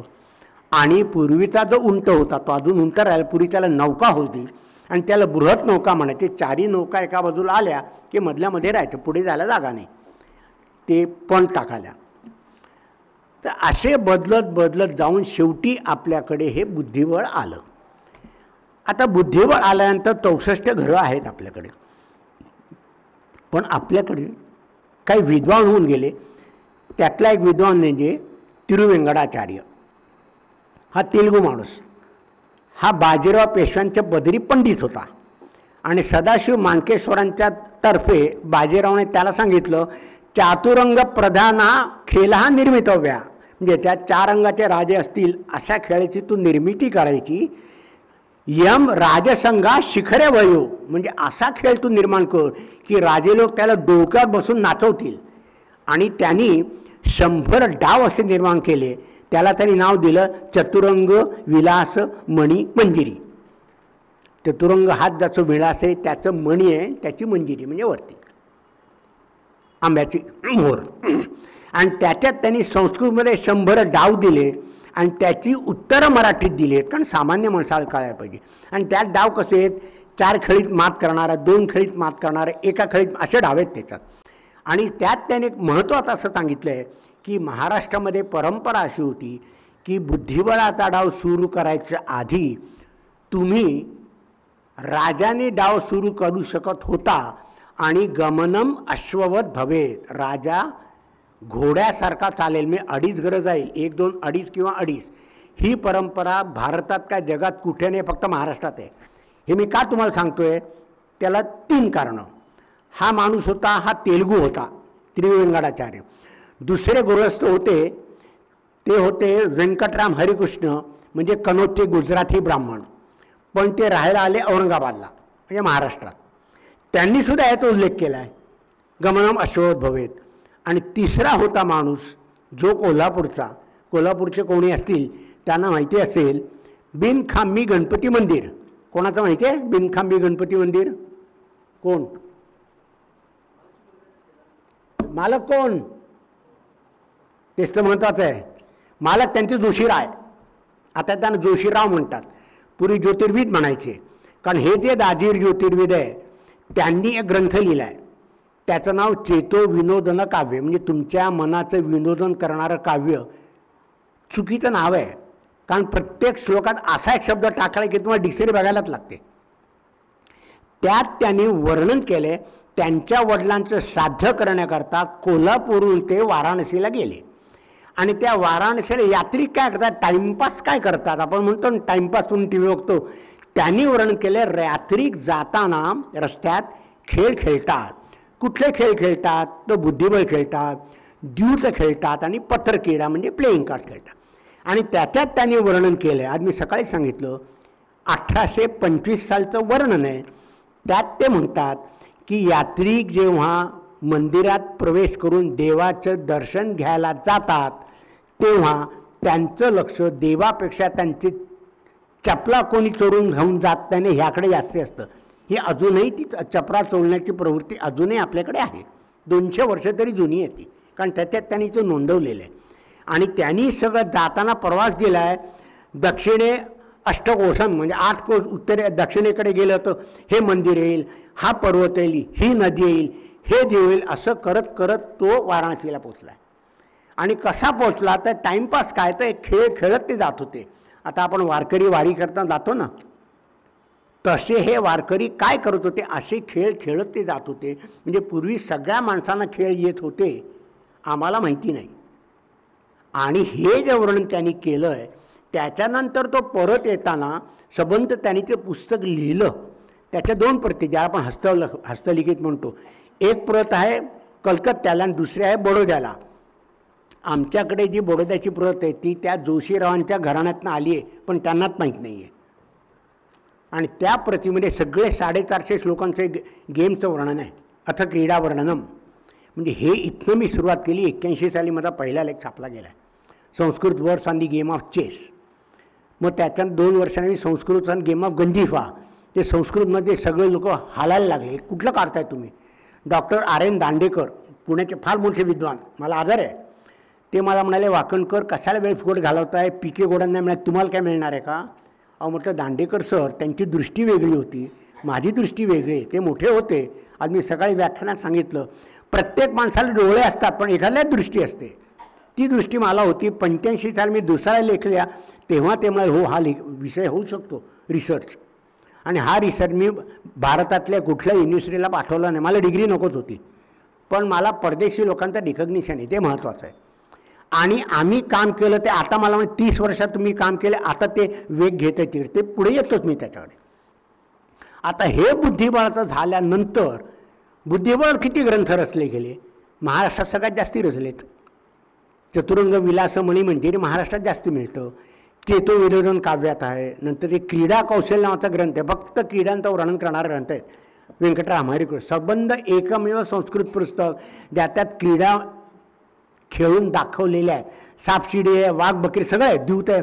किती संस्कृत लोकांना नाव माहिती आहे, आम्ही बाहेर जातच नाही.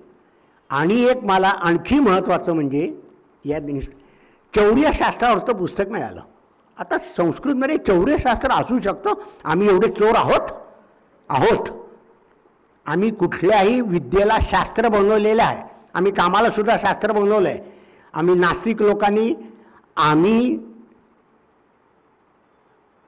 कोण आपला ऋणम कृत्वा घृतम पिबेत, चार्वाकाला सुद्धा आम्ही ऋषी मानलं आहे, तो नास्तिक होता. अरे क्या कर्ज करा तू ब्याण मरा, मेल्यानंतर कोण बघतंय, भस्मीभूतस्य देहसे पुनरागमन कोण बघतंय, इथे गेला तिथे गेला. अशा लोकांना सुद्धा आम्ही ऋषी मानलं. आम्ही पतंजली ऋषी मानतोच, कारण त्यांनी काय दिलं, योगशास्त्र is the training of the mind.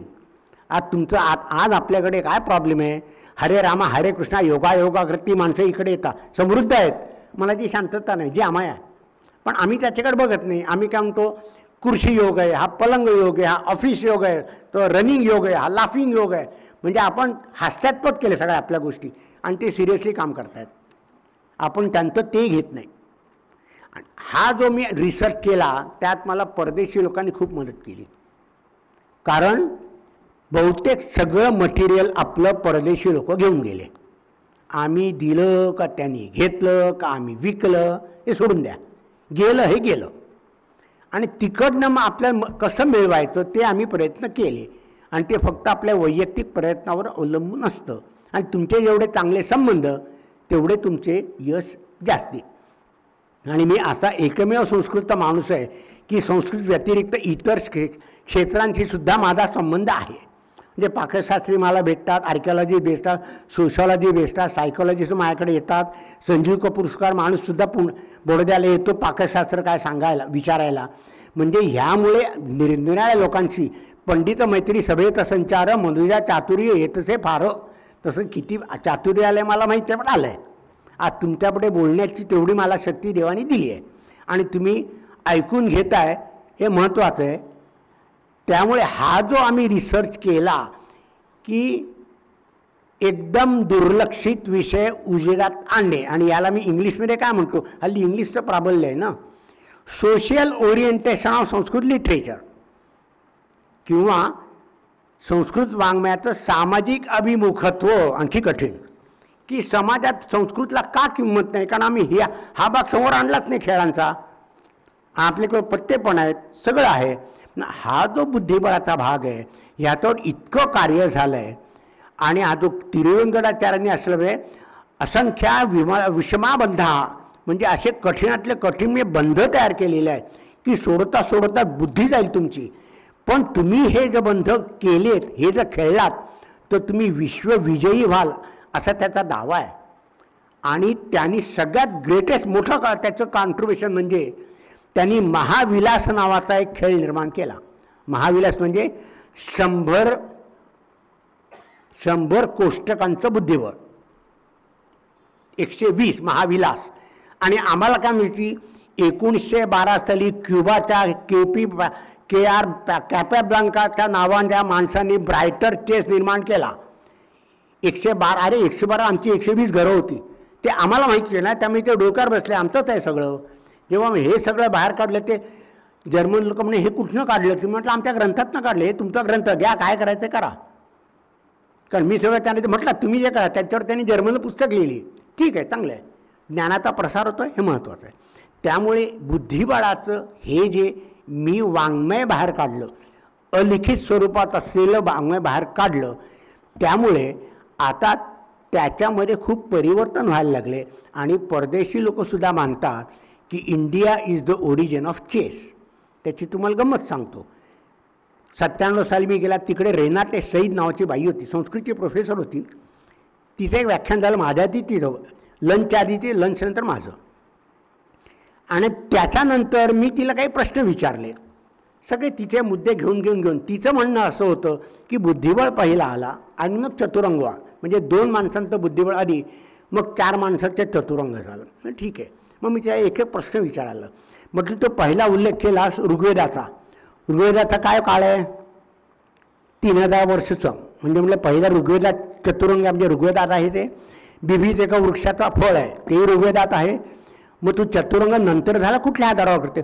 No no no, you are cheating म्हणे. म्हटलं काय चिटिंग? हे तुझे रेफरन्सेस आहेत. नाही, you are turning the table. म्हणजे I am not turning the tables. तुझे रेफरन्स देईन तुला, तू कसं याचं सांगे. आणि मग माझं भाषण झालं तर मी सगळं उलटवत लागलं. ती लगेच पाया पडली, sorry sir, you have open my eyes. आणि ती त्याच्यानंतर हे परदेशी लोक असे ताट बसतात, कारण आपण काळे ना, ते गोरे. त्याच्यानंतर ती माझ्या शेजाऱ्यावर बसायला लागली. म्हणजे मला तुमचं हे म्हटलं, या चला. जेव्हा त्यांना कळलं की त्यांच्यापेक्षा तुम्ही श्रेष्ठ आहात, मग तर येतात. अजूनही तिचे माझे संबंध चांगले आहेत, पत्रापत्री होते. तिला काय रेफरन्स मी सांगतो. पण तिने असं तुम्हाला सांगण्यासारखं रिसर्च आहे. तिने संस्कृत सोडल्यानंतर आर्किओलॉजी शिरली. आता आर्किओलॉजी, आता सायकॉलॉजी दिली. आर्किओलॉजी आपल्या अहिच्छत्र नावाचं गाव आहे, ऐकलं तुम्ही? अहिच्छत्र नाव कनोज जवळ आहे.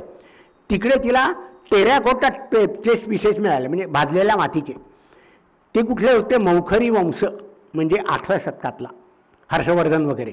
तर तिने असं सिद्ध केले की 8व्या शतकातले जे चेस पीसेस होते टेरॅकोटाचे, ते पर्शियामध्ये गेले, तिकडनं ते पलीकडे गेले आणि तो चेस भारताचा तिकडे गेला. त्यामुळे ब्रिटिश लोक म्हणतात आमचा चेस, चायनीज म्हणतात आमचा, रशिया म्हणतात आमचा, ती म्हणते it came from India and that is proved now. म्हणजे आम्हाला सपोर्ट देणारी परदेशी माणसं आली म्हणून आपली कॉलर टाईट आहे. तिकडे मला खूप मान आहे, सांगत नाही मी, आत्मसागा करत नाही, पण त्यांना कदर आहे. त्यामुळे त्यांचं आता काम पुढे चाललं आहे. पुढचं आता 8-10. आता बुद्धिबळाचं एवढं झाल्यानंतर मी विचार केला की एवढं आपण काम केलं, आपलं सगळं समाजापर्यंत आलं. आता ज्यांना पुढचा रिसर्च करायचा असेल ते करू शकतात. मी महाराष्ट्रातही व्याख्यानं दिली आणि महाराष्ट्रातल्या लोकांना विचारलं ह्या ग्रंथाबद्दल तुम्हाला किती माहिती आहे? न खेळाडूला माहिती आहे, न त्याच्या गुरुला माहिती आहे. आणि मग त्यामुळे मला जर्मनच्या लोकांची अजून ऑफर आहे, तुम्ही या संबंध ग्रंथाचं आम्हाला इंग्लिश भाषांतर करून द्या. म्हटलं जर्मन मला येत नाही, इतकं येत नाही, समजतं मला. तर अजूनही त्यांची ऑफर आहे, तुम्ही you come here for 1 year, आम्हाला सगळं भाषांतर करून द्या.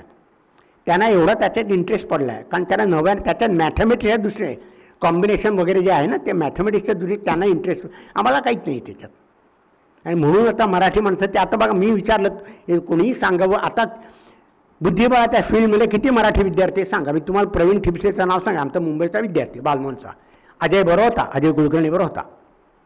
अजयला तुम्ही ओळखता, डॉक्टर अजय कुलकर्णी, कॅनडा कॉर्नरवाला.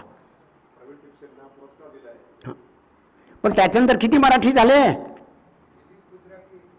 हां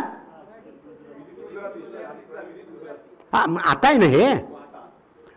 म्हणजे महाराष्ट्राची परंपरा आम्हालाच माहीत नाही. एवढी मोठी पुस्तकं आमच्या लोकांनी लिहिली, आम्ही वाचत नाही. आणि आता सगळे साऊथ इंडियनच आहेत पुढे, ते वाचतात की आपला कळायला मार्ग नाही. म्हणजे आपलं ज्ञान आम्हालाच माहीत नाही, आम्ही परदेशी जाऊन शिकून येतो, मग त्यांच्यावर मात करतो. अरे तुमच्या घरात बघा ना, ते आहे ते. पण आम्ही अंतर्मुख दृष्टी नाही, आम्ही आत बघत, सगळं बाहेरच बघतो, बहिर्दृष्टी. त्यामुळे हा संबंध प्रॉब्लेम निर्माण झालेला आहे. आणि बुद्धिबळाचं मुख्य सांगण्याचं असं आहे की हा जो खेळ होता तो भारतात निर्माण झाला, आता जगभर झाला आहे. It is a king of indoor games असं मानलं जातं. आणि जगात लोक म्हणतात, म्हणजे H.J.R. मरे जो होता, ज्याने पहिली हिस्ट्री ऑफ चेस 1916 साली लिहिलं, त्यांनी 2 पुस्तके, history of chess and history of board games other than chess. त्याचे ते मोठे भारतात निर्माण झालेलं आहे. पण त्यांनी ते प्रूव्ह केलं, पण आम्हाला प्रूव्ह करायला पाहिजे ना आमच्या हे करून की आमच्याकडे, कारण सगळे फॉरेनर म्हणतात ते सगळं खरं नसतं, कारण त्यांनी त्यांच्या स्वार्थाकरता का आर्य अनार्य गोष्ट त्यांनी निर्माण केली. मॅक्सवेलने आर्य थेअरी मांडली, ती खरी नाही, पण आपण अजून मांडतो आर्य आणि अनार्य. आर्य शब्दाचा अर्थ ज्या माणसाचा आपण आश्रय घेऊ शकतो. म्हणून संस्कृतमध्ये हल्ली आपण बायको अहो इकड्या म्हणतात ना, संस्कृतमध्ये ती बाई म्हणते आर्यपुत्र, म्हणजे जो आर्य आहे, जो शास्त्र आहे त्याचा मुलगा म्हणजे माझा नवरा. हिंदीत म्हणतात मेरे बच्चों की माँ. तसं आर्यपुत्र जो आदरणीय माणूस आहे त्याचा मुलगा म्हणजे माझा पती, हा आर्य शब्दाचा अर्थ आहे. आर्यते शरणम गम्यते, ज्याच्याकडे आपण शरण जाऊ शकतो तो आर्य. हा अनार्य आला कुठे एक शब्द? म्हणजे आपण अशी घुसडगाई केली आणि गैरसमज निर्माण केली, वादावादी निर्माण केली. आज आपण एकमेकांची डोकी फोडतोय. क्षुद्र शब्द आहे का क्षुद्र शब्द आहे? रामचरित मानसात ओरिजिनल मॅन्युस्क्रिप्टमध्ये क्षुद्र शब्द आहे. तुम्हाला क्षुद्र शब्दाचा उच्चार करतायत म्हणून शूद्र करता, बरोबर ना? म्हणून तुम्ही त्याला शूद्र आणलं. शूद्र तो कुठे शूद्र म्हणतोय? पण आता सांगणार कोण? विचार करण्याला माणसाला सांगणार आपण, त्याला बिंडोकाला काय सांगणार आपण? आणि ज्यांनी ठरवलं की आम्हाला ह्या वाटेनेच जायचं आहे, वरचा रिकामं ठेवायचं, कोणी भडकवली भावना की चालले आपले मारा दगड ठोक बळा.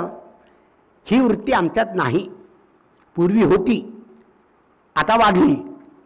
आणि आमच्याकडे एक भारताचं वैशिष्ट्य असं आहे की आपण सर्वसमावेशक आहोत. ही एकच संस्कृती आपली अशी आहे. त्यामुळे आपल्याकडे सवाई जयसिंग नावाचा राजा होऊन गेला, सगळ्यांना माहिती आहे. त्यांनी जंतर मंतर 5 ठिकाणी ऑब्झर्वेटरी निर्माण केल्या. त्याचं स्फूर्तिस्थान कोण होतं? मिर्झा राजा उलुगबेग, समरकंदचा राजा. आज जर मी बाहेर जाऊन सांगितलं की हिंदू माणसाचं स्फूर्तिस्थान मुसलमान होता, ते लोक मला डोकळा दगड मारतील. का आपण सहिष्णू नाहीच. तुम्ही जे रुबाया कोणी लिहिल्या, रुबाया काव्य कोणी लिहिलं, काय त्याचं नाव? उमर खय्याम. उमर खय्याम हा मॅथमॅटिशियन होता, किती लोकांना माहिती आहे? आणि त्याचं मॅथमॅटिकल कॉन्ट्रीब्युशन आहे. तो भारतात त्या मॅथमॅटिशियन चर्चा करत असे, आपले ग्रंथ तिकडे जात होते. असं असताना आपण का तो हा या धर्माचा आहे की त्या धर्माचा वाद घालतोय? विद्वान हा विद्वान असतो, विद्वानाला धर्म नसतो, विद्वानाला जात नसते, हे आम्ही मानत नाही. आम्ही सगळ्यांना जातीत वाटून टाकलं आणि तिकडे घोळ झाला. आणि अजूनही त्याच्यात आपण पुढे पुढे खोल दूर होत चाललं आहे. वाईट अवस्था आहे.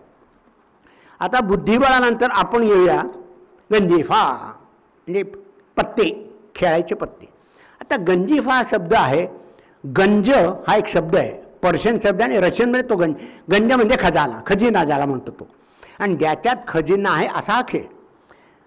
आपल्याकडे वैशिष्ट्य असं, पहिलं गंजीफाचं वर्णन आपल्याला ऐने अकबरीत मिळतं, अकबराचं आहे.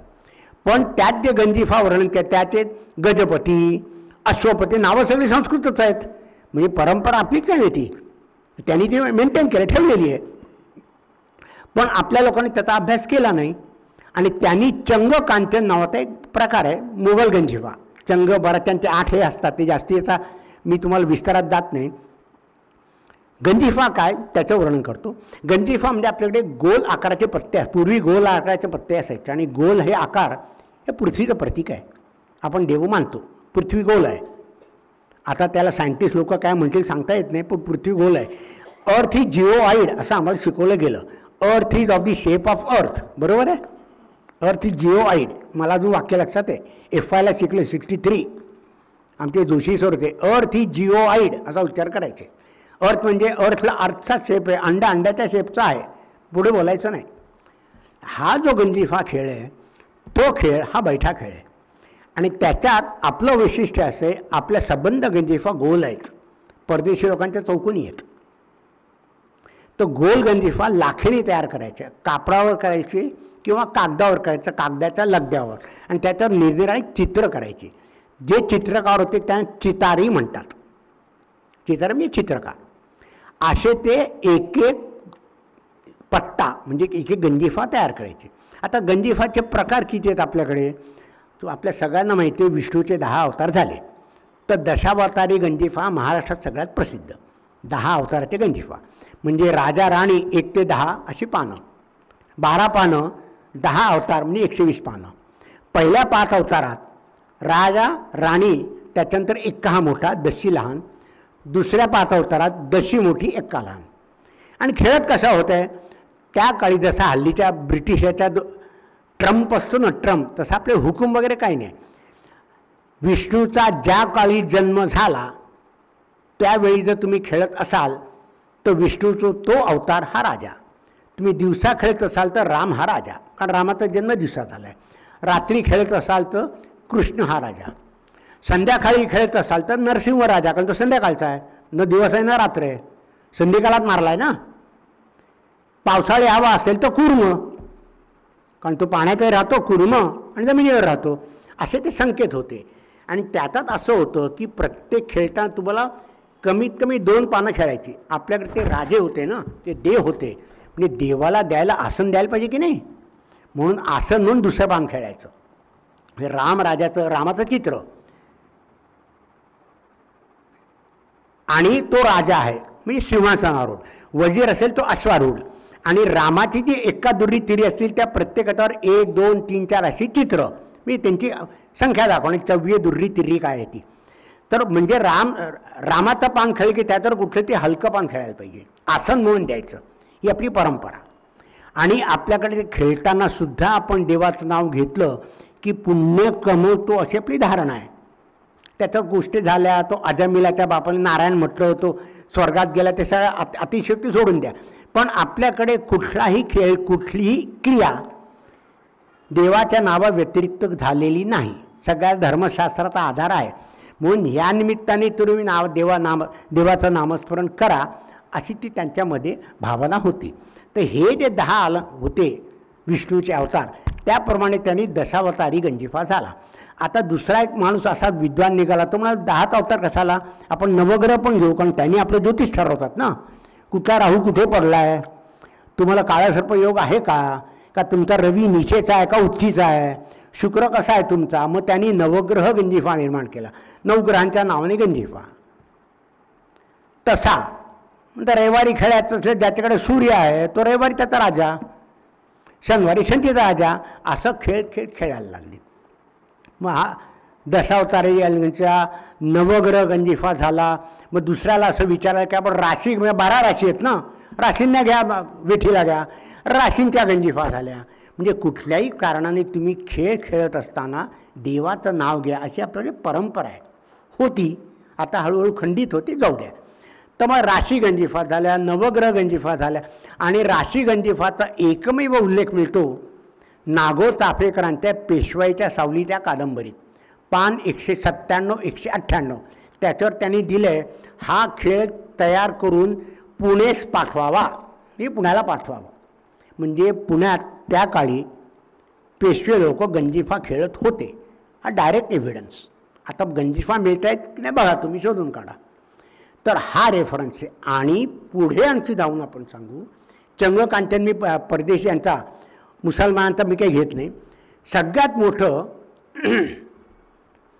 कृष्णराज वोडेयार नावाचा म्हैसूरचा राजा होता. वोडेयार त्याच्यात तर वंशज सध्या 1784 ते 1836 हा त्याचा काळ. त्यांनी कौतुक निधी नावाचा ग्रंथ लिहिला आहे. कौतुक निधी म्हणजे कौतुक म्हणजे इंटरेस्ट, कुतूहल. आणि तो कौतुक निधी हा ग्रंथ आहे मूर्तीशास्त्रावर, म्हणजे देवाची मूर्ती, ब्रह्माची मूर्ती कशी करायची, देवीची मूर्ती त्याची सगळे सूचना आहे. आणि शेवटचा जो खंड आहे, निधी आहे, त्याला तरी कौतुक निधी असं नाव. कौतुक म्हणजे कुतूहल, कशाने कुतूहल निर्माण झालं, तर त्यात त्यांनी सगळ्या खेळांचं वर्णन केलं. त्यात त्यांनी 13 प्रकारचे गंजिफा दिले. जगनमोहन गंजिफा, हे गंजिफा, ते गंजिफा, 460 पानापर्यंत आहे. आता तेवढी पानं हातात कशी घ्यायची, पण गंजिफाचं त्यांनी वर्णन जे केलं आहे, चित्तालस्य निवारणाय विदुषाम, म्हणजे जे विद्वान लोक आहेत त्यांना जर कंटाळा आला, हल्लीच्या भाषेत बोर झालं, तर तुम्ही पत्ते खेळावे, आणि ते सुद्धा देवाच्या नावाचे पत्ते खेळावेत. आणि त्यांनी जो कौतुकनिधी ग्रंथ लिहिला आहे संस्कृतमध्ये आहे, त्याची टीका त्यांनी कानडीत लिहिली आहे, कारण साधारण माणसाला कळायला पाहिजे. त्यात त्यांनी बुद्धिबळ घेतलं आहे, गंजिफा सगळं घेतलं आहे, टीका कानडीत केली आहे. म्हणजे सामान्य माणसांपर्यंत हे ज्ञान तेव्हा गेलं होतं. अगदी आपली राज्य विलीन होईपर्यंत गंजिफा लोक खेळत होते. आता गंजिफा खेळणारी माणसं नाहीत. मी 77पासून प्रयत्न करतो, एकही माणूस भेटला नाही आमच्याकडे गंजीफाचा संग्रह आहे कसा खेळायचा माहिती नाही, म्हणजे ती विद्या आपली गेली. हा गंजीफा प्रकार आपल्याकडे निर्माण झाल्यानंतर म्हैसूरचा जो छंद होता, 1982 साली मी म्हैसूरला गेलो होतो. म्हैसूरचे कृष्णराज वोडेयार आणि आमचे सयाजीराव गायकवाड हे परस्पर घनिष्ठ मित्र. तर म्हैसूरला सर सयाजी रोड नावाचा एक मोठा रस्ता आहे, म्हणजे market place sir Sayaji road. तिथे एका दुकानात म्हैसूर कुरियस नावाच्या दुकानात मी पाहिलं, एका गंजीफाची किंमत तेव्हा 200 रुपये होती आणि त्याने मला 3600 रुपयाचा गंजीफाचा पट दाखवला जो परदेशी जाणार होता. इतका पैसा त्याच्यात आहे, सगळे हाताने केलेलं आहे. आणि हे जे गंजीफे आहेत त्याच्यावर आता कार्य करणारे माणसं कमी आहेत, पण ते संग्रह करणारे लोक खूप आहेत. पण संग्रह करून समजवणार कोण ही दुरापस्त झालं आहे, कारण आपली ती विद्या आता गेली. म्हणजे विथ द मी नेहमी वाक्य काय लिहिलं आहे, with the disappearance of Indian states ganjifa also disappeared. गेली, खेळ खेळत गेला तो. कारण पूर्वीचे जे राजे होते, मी गायकवाडांचा माझा चांगला संबंध होता, ते म्हणाले आमच्याकडे गंजीफा आहे, खेळायचं कसं आम्हाला माहीत नाही. त्यामुळे हा खेळ आता गेला. त्याच्यानंतर आपण सगळ्यात शेवटी येऊ मोक्षपथावर. आपलं सगळ्यांचं उद्दिष्ट धर्म अर्थ काम मोक्ष. तर मोक्ष प्राप्तीकरता मी मोक्षपट शेवटी ठेवला आहे. ज्ञानदेवांनी वारकरी लोकांसारख्या अडाणी लोकांना वारी करताना करमणूक व्हावी आणि भागवत धर्माचं ज्ञानसुद्धा मिळावं याकरता मोक्षपट हा एक खेळ निर्माण केला. म्हणजे जो पट तुम्हाला मोक्षाला नेईल तो मोक्षपट. आणि त्यात ते कवड्याच्या सहानी त्यांनी 84 घरं केली. आपण 84 लक्ष योनीतनं जातो, शेवट ते वैकुंठ आहे. आणि त्यांनी काय केलं आहे की एखाद्या गुणाचा तुम्ही आश्रय केला त्यांनी तुम्ही शिडीने वरती जाता, दुर्गुण असेल तर सापाच्या चिपटीन खाली येता. हे साधं तत्त्वज्ञान, चांगलं कार्य केले तर चांगलं फळ, वाईट केलं तर वाईट फळ, हे अडाणी लोकांना समजून सांगण्याकरता हे तत्त्व आहे. भागवत धर्माचं तत्त्व आहे. सदाचार हा आपल्या सगळ्या संतांनी सदाचार शिकवला. मग तो ज्ञानेश्वर असो का तुकाराम असो का नामदेव असो कोणी असो, त्यांनी सदाचारावर भर दिला, ज्याच्यावर आपण हल्ली विश्वास ठेवत नाही. कारण जो माणूस सदाचार येतो बाहेर फेकला जातो. तर सगळ्याच क्षेत्रात तेच आहे. पण ह्या अडाणी माणसांना खेळाच्या सहाय्याने आपल्या भागवत धर्माचा, आणि भागवत धर्माचं वैशिष्ट्य असं आहे, आपण फक्त शैव नाही, फक्त वैष्णवही नाही, आपण दोन्ही आहोत. आपण पैतायतानं पूजा करतो. आपण साऊथ इंडियन लोकांसारखे काय म्हणतो कट्टर नाही. मी नेहमी एक उदाहरण देतो व्याख्यानात की 2 भाऊ, एक शैव आणि एक वैष्णव प्रवासाला निघाले. रात्री एका ठिकाणी मुक्काम केला. दुसऱ्या दिवशी त्यांना पूजा करायची होती. तो म्हणाला गावातलं इथे शिवाचे मंदिर नाही, विष्णूचं नाही, इथे बाबा दत्त आहे. तर काय करायचं? तो विष्णूचा भक्त होता, त्याने काय केलं, शंकराचं नाक बंद केलं. माझ्या धुपात आवाज त्याला न गेला पाहिजे, शंकर झाल्याने विष्णूचं बंद केलं. म्हणजे इतक्या तडीला आपण गेलो मारामारी करायला. सगळे म्हणजे त्या साऊथमध्ये हा भाऊ वैष्णव तो शैव असेल असं होऊ शकतं. आपल्याकडे सगळे शैव वैष्णव. तर ही जी प्रथा होती, ती पंचायतन प्रथा जी होती, ती सगळी आपण ह्याच्यातसुद्धा आणली. मग ज्ञानेश्वरांनी असा विचार केला, नाहीतरी काय ते वेळ विठ्ठलच करतायत ना, त्याने हे पण कळू दे, आपलं तत्त्वज्ञान तर कळू दे. मग त्याने ज्ञानदेवाचा मोक्ष पण निर्माण केला. त्याच्यानंतर तुम्हाला सगळ्यांना माहिती आहे की आपल्याकडे तंजावरला मराठी राज्य आहे. तिकडे हा गेल्यानंतर त्यांनी परमपद सोपानपटम, ते सगळं असतं साऊथमध्ये, त्यांनी परमपद सोपान म्हणजे सोपानाच्या साहाय्याने, शिडीच्या साहाय्याने परमपदाला तुम्ही कसे जाल त्याचा तो खेळ केला. आणि त्यात त्यांनी काय केलं, राजाचे फोटो, राणीचे फोटो, फुलं सगळं एवढा मोठा वाढवला तो खेळ. म्हणजे 84 घरांचं ते मोठं झालं. त्याच्यानंतर आमच्याकडे आमचे शेजारी गुजराती, मग त्यांनी विचार केला की ह्या हिंदू लोकांनी आपण जैन लोकांनी करूया जैन धर्माचं शिक्षण द्यायला, म्हणून त्यांनी ज्ञानबाजी असा खेळ निर्माण केला. एक लक्षात ठेवा, गुजरातमध्ये मुसलमानांचं राज्य होतं, त्यामुळे त्यांची अर्ध्या गुजरातीत उर्दू पर्शियन शब्द आहेत. आपण म्हणतो नूतन वर्षाभिनंदन, ते म्हणतात साल मुबारक. म्हटलं सालही तुमचं नाही, मुबारकही तुमचं नाही, आपला शब्दच नाही तो. म्हणून म्हटलं मी नूतन वर्षाभिनंदन म्हणतो. इंग्लिश पण नको, तेही नको. तर त्यांनी त्याला ज्ञानबाजी, बाजी म्हणजे खेळ, ज्या बाजीतून तुम्हाला ज्ञान मिळतं तो खेळ म्हणजे ज्ञानबाजी. म्हणून त्यांनी जैन धर्म शिकवण्याकरता ज्ञानबाजी या खेळाची निर्मिती केली. म्हणजे काय, ते डिस्कवरी नाही, ती केलं त्यांनी केलं. त्याच्यानंतर जे तांत्रिक लोक होते त्यांनी तंत्राच्या दृष्टीने केलं. आम्ही तंत्र शिकवतो, त्यांनी तंत्र शिकवलं. अशा तऱ्हेने हा खेळ वाढत गेला, परदेशी पण गेला. आणि आपले जे बिझनेसमॅन लोक होते ना, मी आज सकाळी सांगितलं, वास्को डी गामांनी भारत शोधला नाही, तो एका गुजराती माणसाबरोबर जहाजात मागे आला. त्याला शोध लागलेला नाही, त्यांनी शोध लावला. आम्हाला इतिहासात शिकवलं जातं. आज मी सगळ्या यांच्याकडे व्याख्यान देतो, ऐतिहासिक साधने काय काय असायला कुठली पाहिजे. तर हे सगळं तिकडे गेल्यानंतर आता तिकडचे लोक खेळात रिसर्च जास्ती करत आहेत. म्हणजे 3 ओळखीचे परदेशी लोक आहेत, ते याच्यावर काम करत आहेत, गेम्सवर. एक आहे अँड्रू टॉप्सफिल्ड. अँड्रू टॉप्सफिल्ड हा व्हिक्टोरिया अल्बर्ट म्युझियमचा क्युरेटर आहे. तिकडनं त्याने मला त्याचे खेळाचे हे पाठवले लेख. दुसरा आहे इरविन फिंकेल, हा माणूस सोशॉलॉजीचा आहे. तो सोशॉलॉजीच्या दृष्टीने सापशिडीचा खेळ करतो. आणि तिसरा अगदी यंग आहे, विद्यार्थीच आहे, आता मास्टर झाला तो, जेकब स्मिड. हा गृहस्थ घेंट युनिव्हर्सिटी संस्कृत शिकवतोय. त्यांनी snakes and ladders a game of knowledge असा 468 पानाचा थिसिस लिहिला आहे माझ्या मोबाईलमध्ये. तिकडे त्यांनी त्या भाषेत दिला.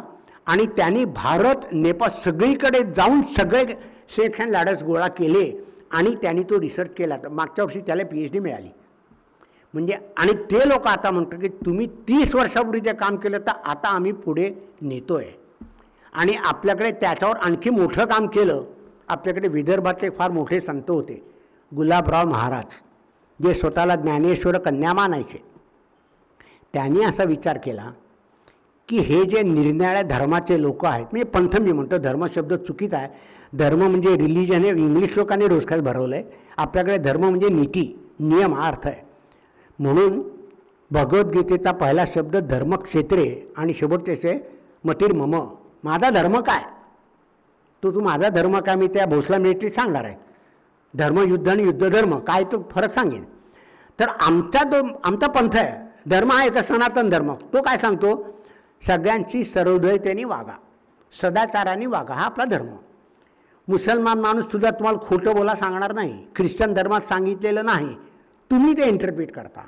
आणि सध्या जर तुम्ही टी व्हीवरच्या डिबेट्स ऐकत असाल ना, मला ते आवडतं. सुबुई खान, ती ह्या सगळ्या मुसलमान बाया, शाजिया इल्मी, सगळ्या मुसलमान बाया वकील झालेल्या आहेत आणि मुल्ला मौलवांची वाट लावतात. कारण आम्ही ती सुबुई खान म्हणते की मी म्हणे मुसलमान लग्न पंजाबीशी केलं आहे, मी शंकराचं ध्यान करते, मी कुराण पण वाचते आणि गीताही वाचते, भागवतही वाचते. त्याच्यावर ते लोक नाराज आहेत. आणि सगळ्या बाया त्यांना तो उघडं पाडतायत. आणि त्या जमाई कोण दिल तिला त्यांनी थोबाडीतून मारली होती. तो एपिसोड पाहायला मिळेल, लाईव्ह एपिसोड. म्हणजे जुतेशं मारून घ्यावी. तो काय म्हणाला, तुझं मुलं आहे नाया, कारण नाही नाजायज काहीतरी शब्द आहे ना, कारण तिचा नवरा हिंदू आहे ना, म्हणजे काफीर झाला, तिने दिल्या एक ठेवून, माझ्या नवऱ्यात तू काफीर म्हणतो म्हणे. आणि मी म्हणे तू कुंकू म्हणजे कुंकू लावते म्हणे, लग्न म्हणून कुंकू लावी ना मी, पण म्हणे मी कुराणही वाचते, गीता वाचते, भगवद्गीता वाचते, भागवतही वाचते, मी दोन्हीचा समय आहे. आणि मला दोघातही आहे, मी मुसलमान असले तरी मी हिंदुत्वाला मला आदर आहे. ती म्हणते मी सनातन हिंदू आहे, मी दोन्ही ना मानते. म्हणून ह्या गुलाबराव महाराजांनी त्यात सगळ्यात मोठं कार्य असं केलं की हे जे निर्जळ्या पंथाचे होते त्या सगळ्या पंथांचं त्यांनी इतिहास एकत्र करून सगळी जी धर्मतत्व आहेत त्यात त्यांनी बेहस्त मत घेतलं आहे, यहुदी मत घेतलं आहे, पारशी लोकांचं घेतलं आहे. सगळ्या धर्मातले चांगले गुण आणि वाईट गुण एकत्र करून त्यांनी 284 ग्रहांचा अक्षक्रीडा विषय एवढा मोठा चार्ट तयार केलेला आहे. 284 ग्रह शक्य यावत जगातल्या सगळ्या धर्मपंथांची त्यांनी विवेचन केलं आहे. म्हणजे प्रिन्सिपल, त्याची जी तत्त्व आहेत, चांगली तत्त्व, वाईट तत्त्व आणि काय परिणाम होतो ते सांगणारा जो तक्ता आहे त्याने अक्षक्रीडा विशेष असं नाव दिलं. आणि शेवटी तुम्ही मोक्षाला जा असं त्यात सुचवलेलं आहे.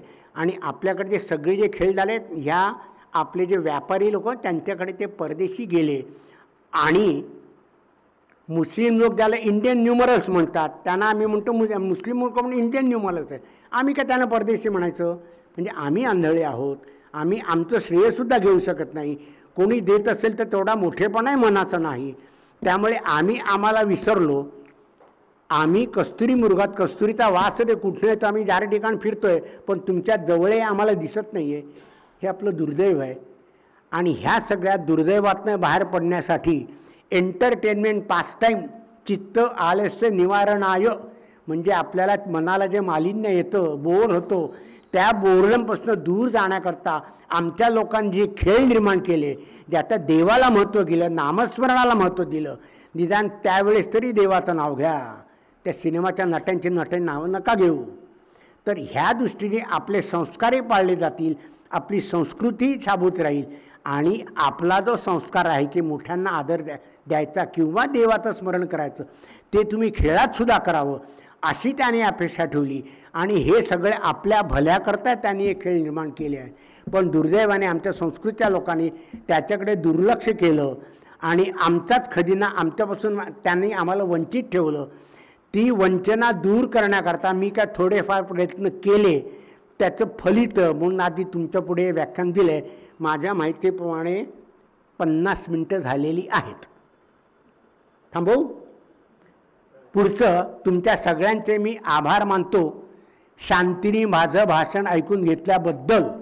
आणि तुम्हाला जर काही प्रश्न विचारायचे असतील तर आपण यांच्या अनुमती प्रश्नोत्तरीचा एक कार्यक्रम ठेवू. ते कारण जास्ती विस्ताराने मी बोललेलं नाही आहे, त्यात कोणाची इच्छा असेल, जिज्ञासा असेल तर बघू. एवढं बोलून पुन्हा तुमच्या सगळ्यांचे आभार मानून profusely thanking you from the bottom of my heart असं इंग्लिश म्हणतात. अगदी हृदयाच्या कोपऱ्यापासून तुम्हाला आभार देतो आणि भाषणाला विराम देतो. नमस्कार.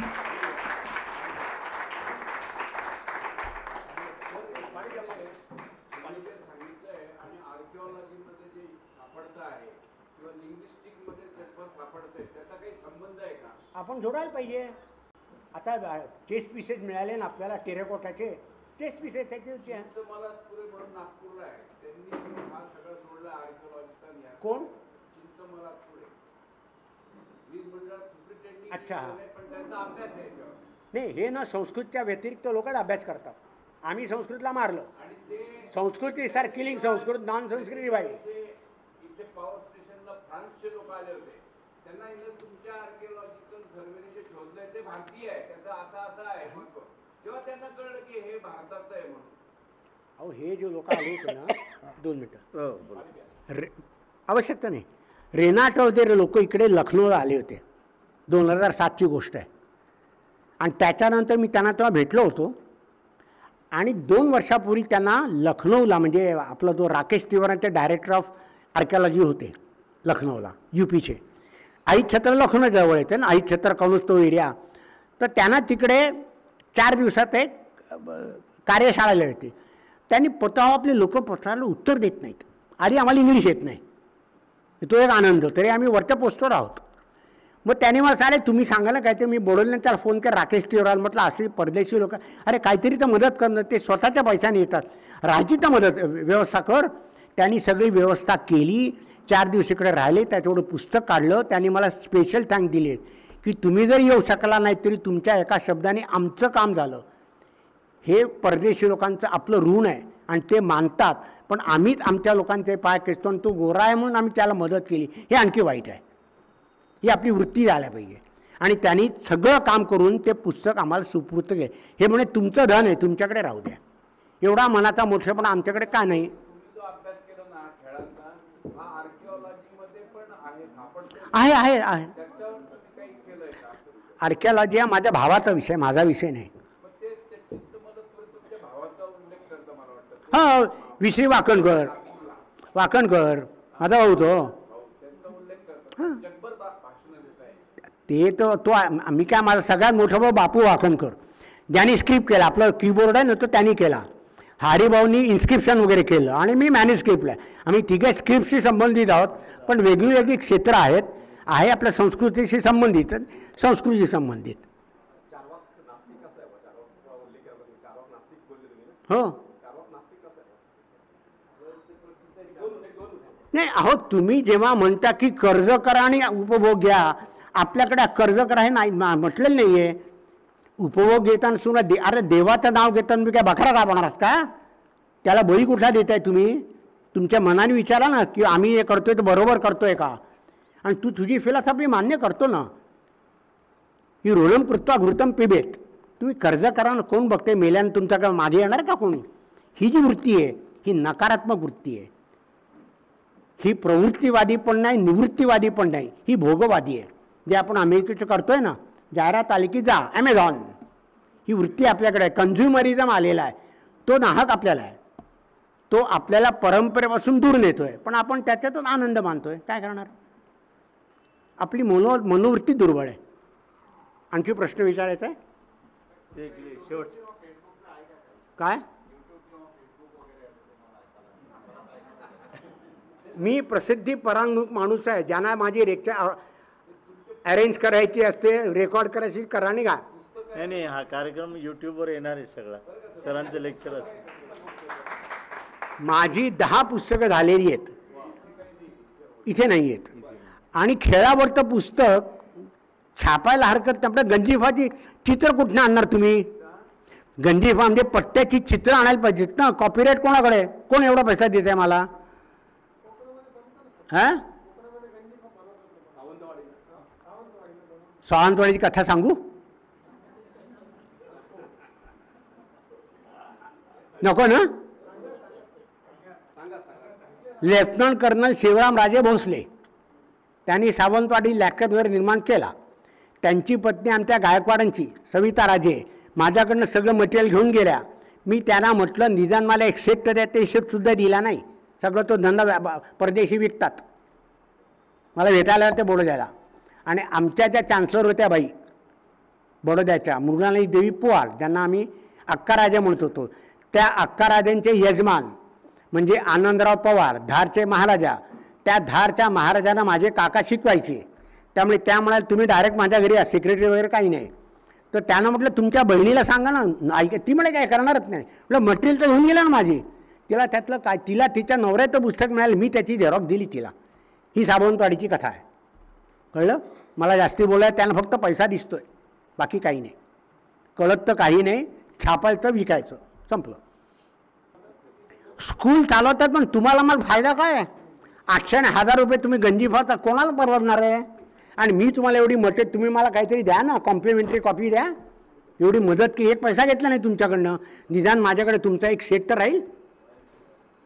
हे सुद्धा मनात औदार्य नाही. कुठले तुम्ही राजे? मग आमचे सयाजीराव परवडले म्हणजे चांगलेच होते. आणि दुर्दैव आपल्याकडे असं आहे,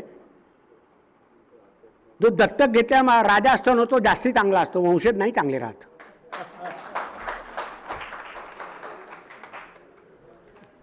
सर जवळपास 50-55 मिनटं 60 मिनटं बोललेत. आपल्यापैकी काहींनी प्रश्नही विचारलेत. भारतीय परंपरांमध्ये बुद्धिबळाचं महत्त्व असेल, सापशिडीचं महत्त्व असेल किंवा गंजिफा असेल, जो विषय आत्ता निघाला, हे वेदांमध्ये किंवा पूर्वीच्या ग्रंथशास्त्रामध्ये काय लिहिलेलं आहे त्याचा सरांनी खूप प्रचंड असा अभ्यास केलेला आहे. त्यांच्या बोलण्यातून आपल्याला त्यांच्या विद्वत्तेचा अनुभूती ही आपल्याला मिळालेली आहे. मी आपल्या सर्व रसिकांच्या वतीनं, ज्योतिष स्टोअर्सच्या वतीनं आणि शंकराचार्य न्यासाच्या वतीनं सर आपले मनपूर्वक आभार या ठिकाणी व्यक्त करतो. आणि मला खात्री आहे सरांची जी तळमळ आहे की ती पुस्तकं बाहेर यावीत, प्रकाशित व्हावीत. ओमप्रकाश कुलकर्णी सरही त्याच्याकरता प्रयत्नशील आहेत आणि मला खात्री आहे ती लवकरच पुस्तकं येतील म्हणून. आजच्या कार्यक्रमाला विशेष अतिथी या नात्यानं आपल्याला लाभलेले अजिंक्य वाघ सर, त्याचप्रमाणे डॉक्टर भास्कर डोके सर, त्याचप्रमाणे डॉक्टर ओमप्रकाश कुलकर्णी, या सर्वांचे मी या ठिकाणी आभार व्यक्त करतो. आज आदरणीय जोशी सर, त्याचप्रमाणे आमचे प्रकाश बोडके सर, इतर विविध क्षेत्रातील मान्यवर आलेत. आज वाकणकर सरांना आणण्यामध्ये आदरणीय ओमप्रकाश कुलकर्णी यांनी आम्हाला विशेष सहकार्य केलं. त्यांनी आणि त्यांच्या कुटुंबियांनी, त्याबद्दल मी त्यांचे इथे विशेष आभार व्यक्त करतो. आणि आपल्या सर्वांच्या परवानगीनं आजचा हा कार्यक्रम संपला असं मी जाहीर करतो. धन्यवाद.